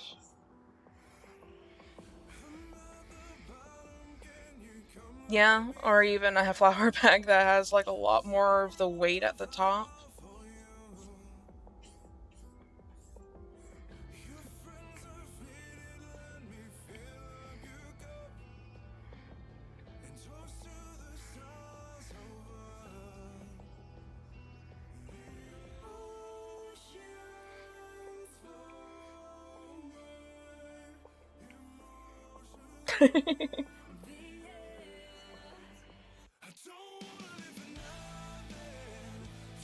So you have to consider that the actual pelvis is going to be like this.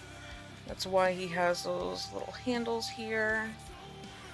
It's not necessarily a detail that you have to always remember, but it's always something that you can look into adding. As my boss would say, it adds just a touch of yum. Those little sussy handles.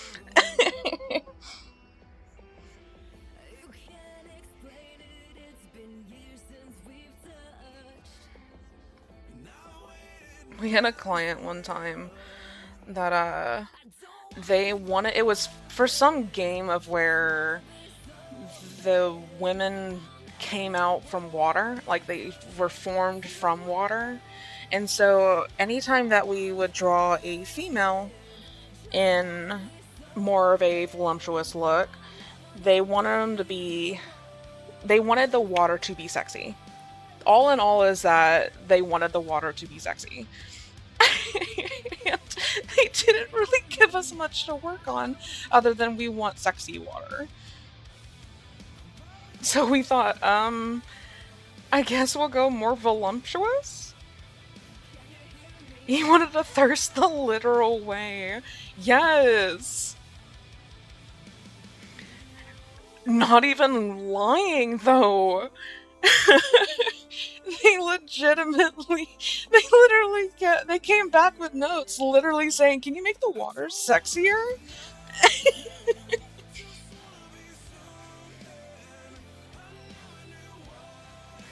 And we were like, excuse us?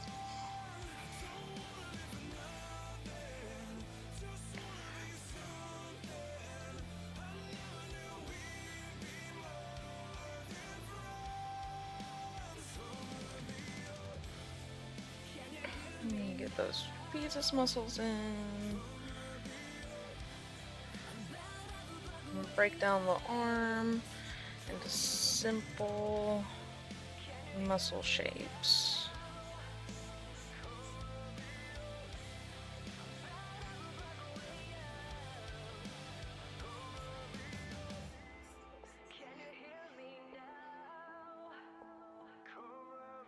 Bro, I need to find out what the game was called. Hold on. I'm looking it up.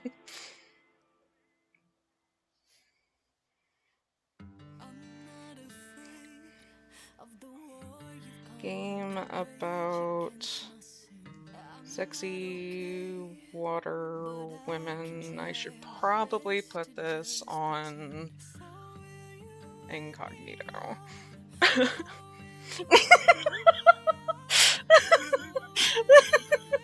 You probably won't understand. Look.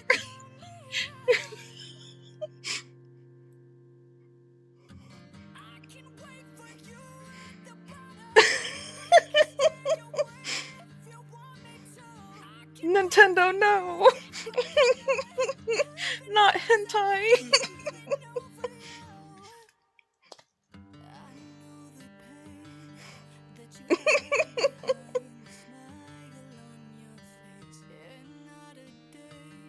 I wish I remembered what it was called. I don't think it succeeded, because I don't see it. Find me a fish, like which one?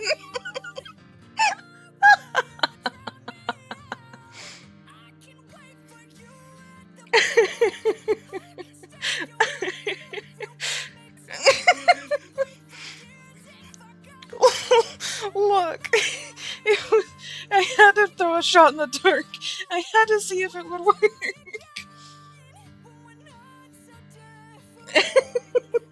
What if it came up though?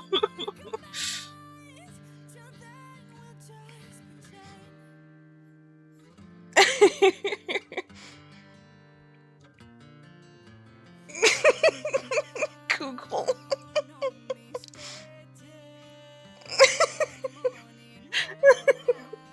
Think up for the dog.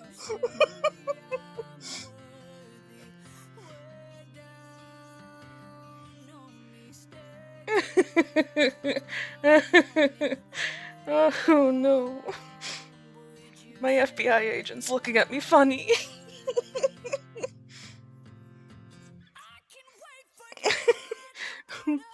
What the hell did this woman just look up? Look! I thought it wouldn't hurt. Doesn't mean that my search history isn't gonna be that great, though. Look, I said I would do it, I didn't say I was proud of it.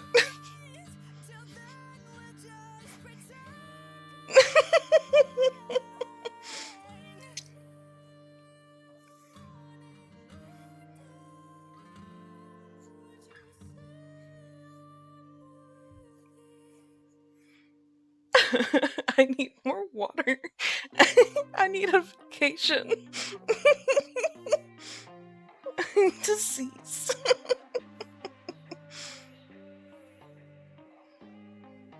I could have unlocked someone's fetish.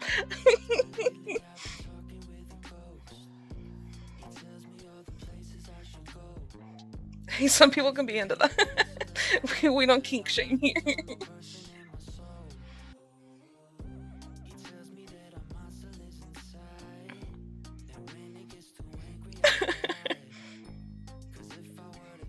Alright, we're gonna take that same shape that we did for the hands earlier.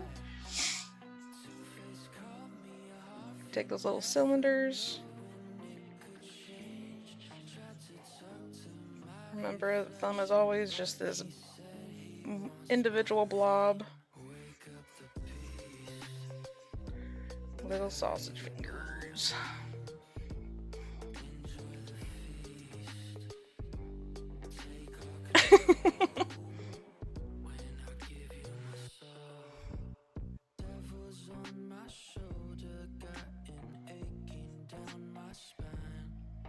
Little blob guy. Cylinder. Remember, if you need to, remember that they're made of arches.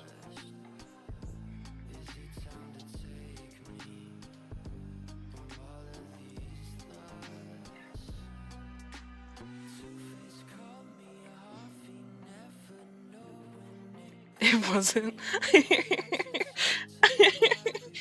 I'm sure we're not, promise we're not quietly chuckling about it.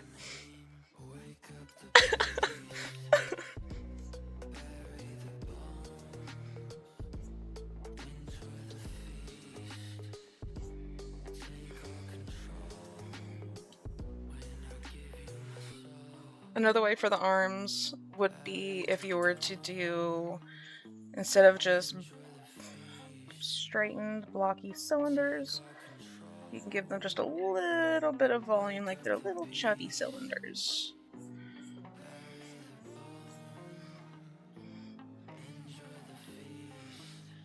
And then adding in where the elbow would be.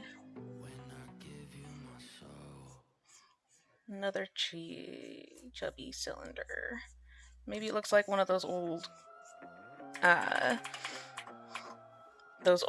Coke cups that they used to have in those like really old commercials.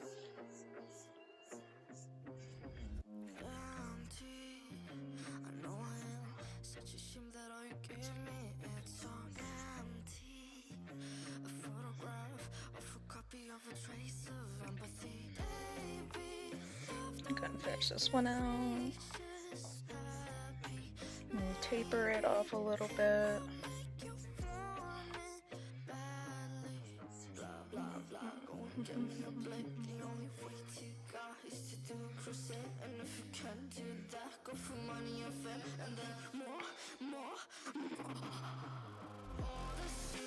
Alright, let's get to the fun parts.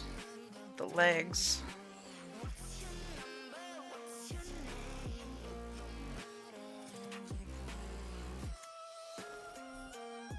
Put our kidney bean in.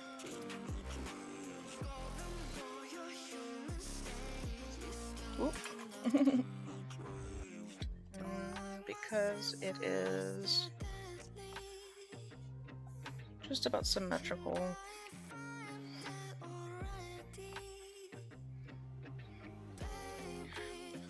Are you talking about okay, you're talking about thickness? So let's say so you have your kidney bean. Let's start with, I want to add legs here. Now, I always give it a standard of, think of it as a ball socket, like a ball and joint. Taper it down. Like I'm going about equal thickness on both sides. Like maybe I haven't determined if this person works out or not.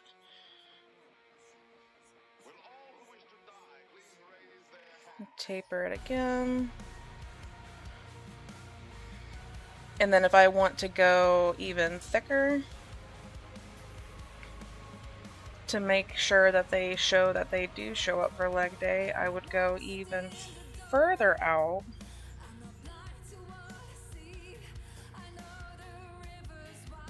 Or maybe if I'm making more feminine hips, I just go the same. I do the same thing except for I go the opposite direction.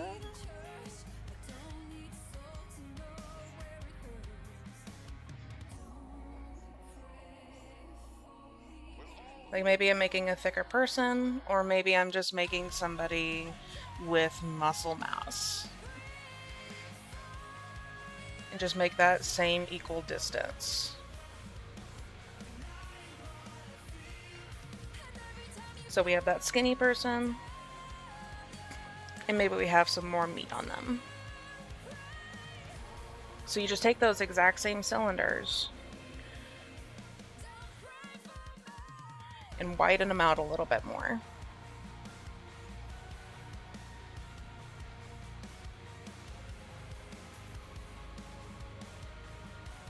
Because I keep seeing artists making audible things like thighs bulging out to the side, but the hips aren't. So, because you can still have...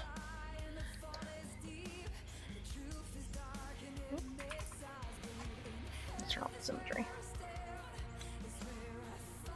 Because I think I know what you're talking about.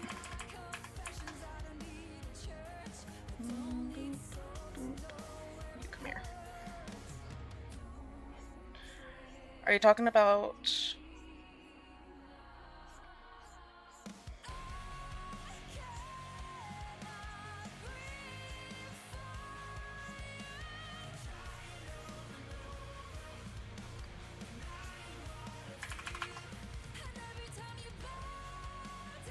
Are you talking about like these? Like that weird dip?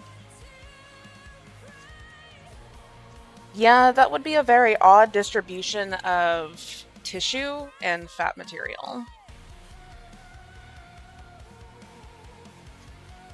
Right. Because a standard hip would follow where that ball joint, like maybe it'll go out a little bit, like just a teeny bit of a little dip.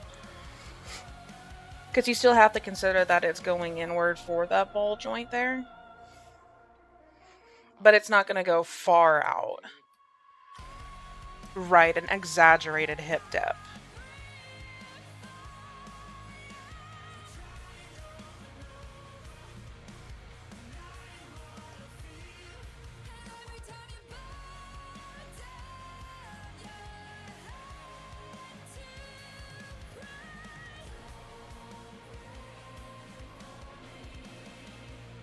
So we're gonna add the bean, fill out those cylinders.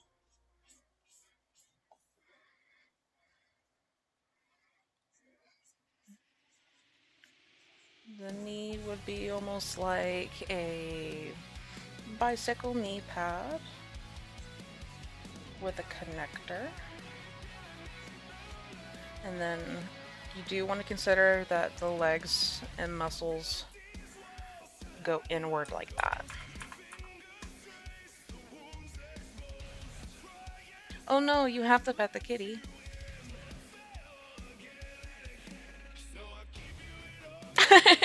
so, so a good way to remember where the knee or how the knee can be shaped is that you can think of it as like a bicycle knee pad where it's attached.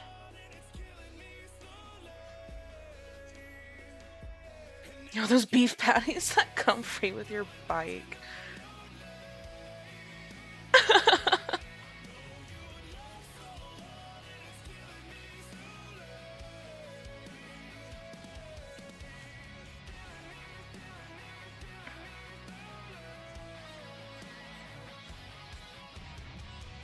Ooh, I don't like how that goes. A little too awkward.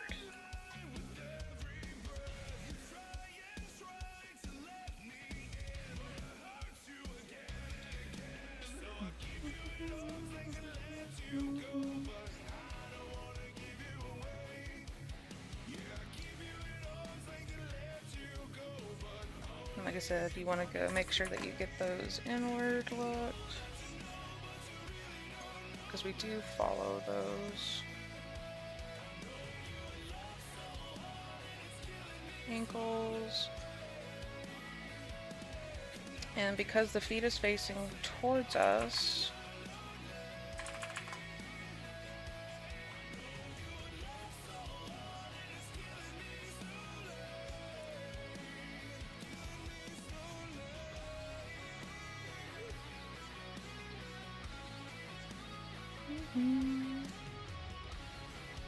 we still want to get that same shape that we did earlier.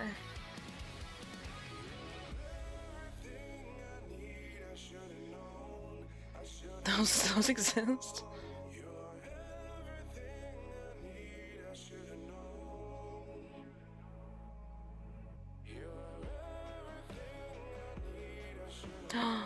Not your first Monster Hunter Wilds cheater.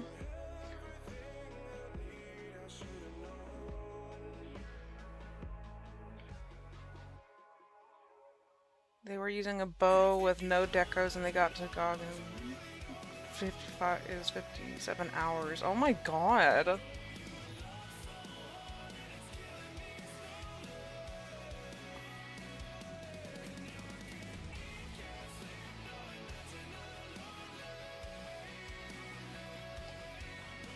The same goes with these more and the feminine hips are going to be, or thighs are going to be a lot more rounded or softer.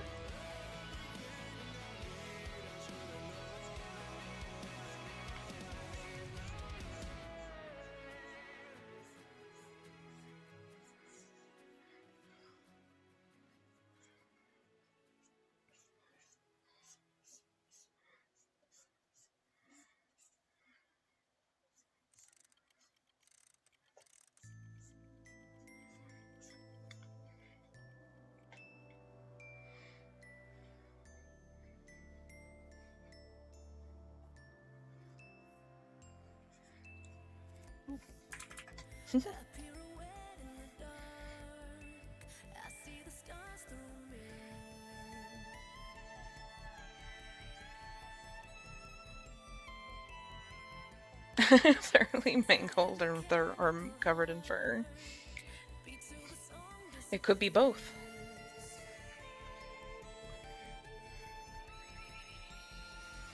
Now, one of my favorite parts of the human body, especially the feminine bodies, is going to be the fact that you find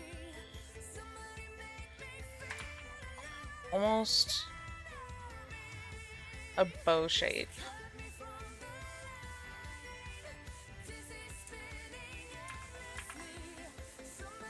Or you can find it as almost a very odd curved S.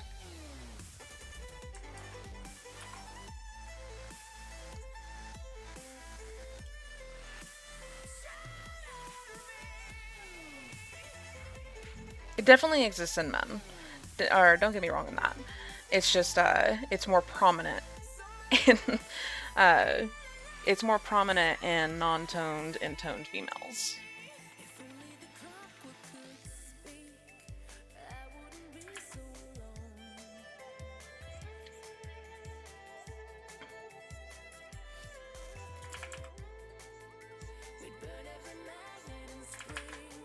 We got the tapered fat cylinder. Bicycle knee pad.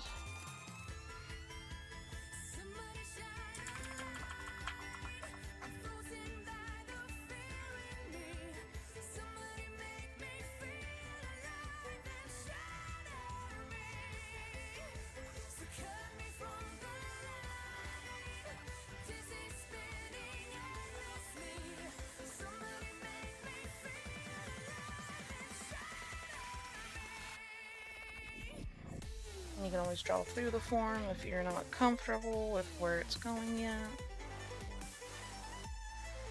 Back of knee.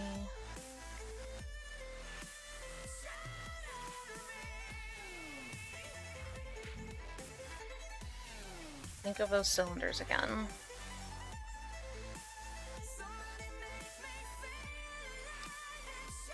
Ball joint.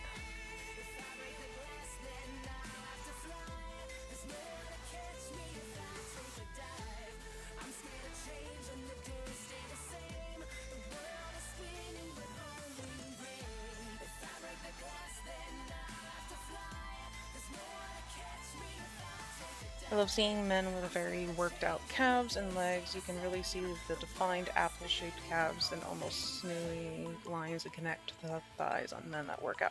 I agree. I love the human body.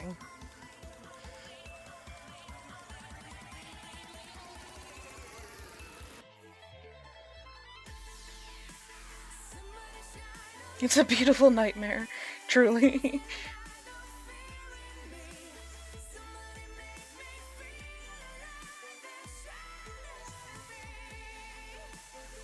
Put those robot feet on.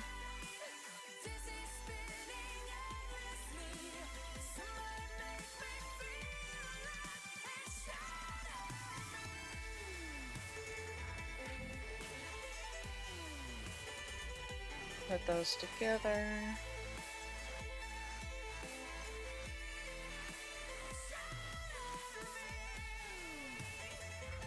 Middle beams.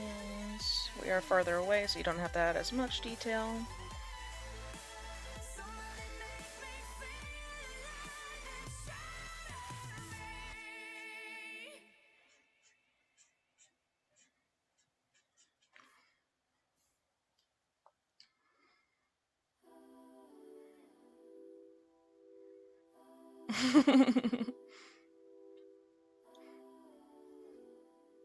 You're walking on your elbows, basically. That's what your heels are, right?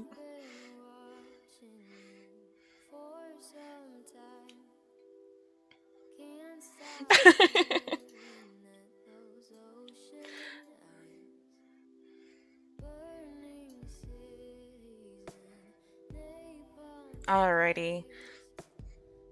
But that's our studies for today.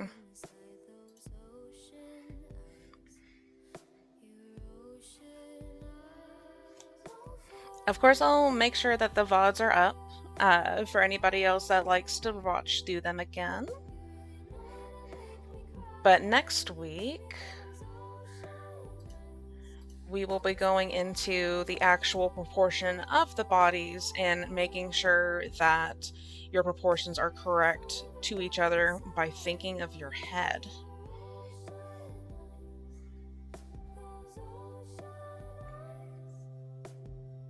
And I am now a tomato.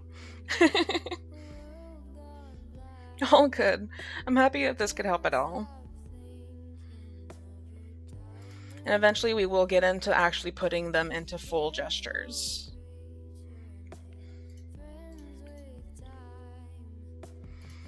And if you'd like to join the Discord to show your work in progress or to show up your homework, and then you can get feedback, etc., you're more than welcome to join the Discord to do so.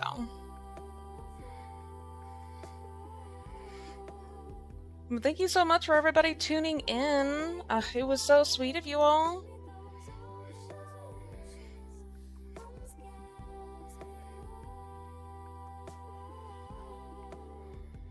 Yes, get your hands on the drawing tablet.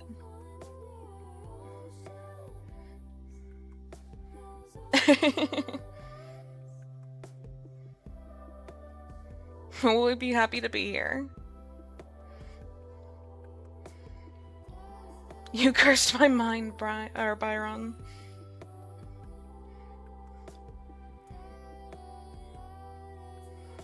Alright, let's see who we have to raid.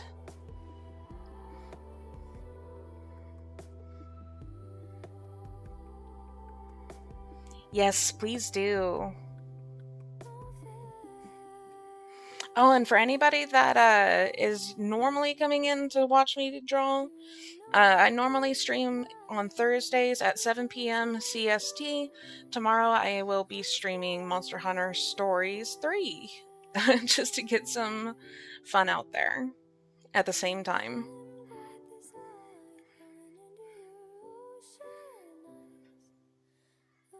And then we're going to be playing D&D soon.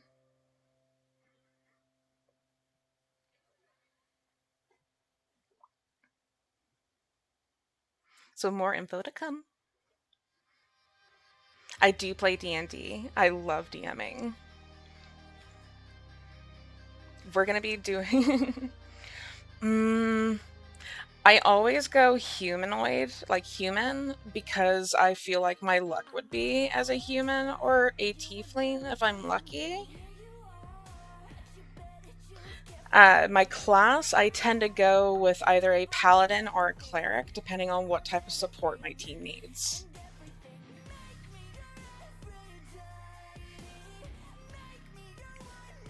Warforged monk, okay. Cool. Love it. Yeah, we'll definitely get or settle it down and get an actual time set up, and then we're going to be doing a D&D one-shot for a murder mystery shot with the community, and we'll be streaming it here.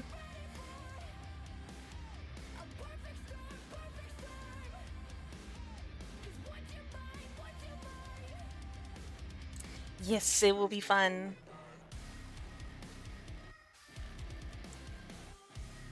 Okay, let's see who we have to raid.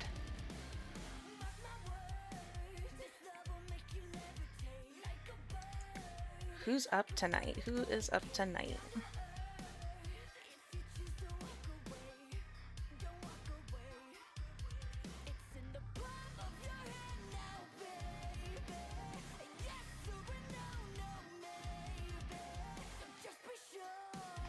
I wonder if Jay is on.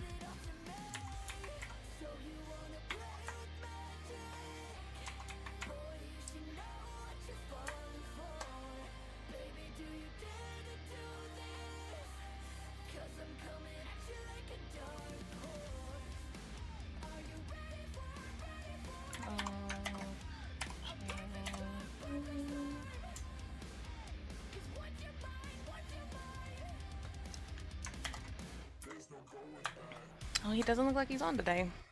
That's okay. Let's see if we can find somebody new. Turn before you disappear, Allura. Remember, you either traumatize someone or turn them on today. You live with that guilt. They can never look at a cup of water without either sobbing or getting uncontrollably thirsty in both sentences.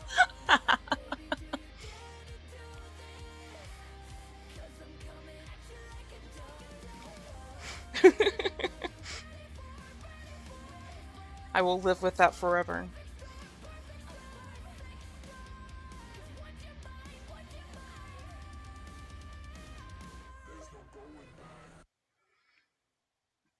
Let's raid. Let's raid Yumi. You break my back and put me down. You tell me that there's no way out. Dress me up. Looks like she's working, or they're working on character art. You're such a Cool, cool. blood dripping straight down from your mouth. The beast is coming for his crown, so I shouldn't make a sound. Alright, guys, thank you so much for tuning in. Let's raid Yumi no Kiri.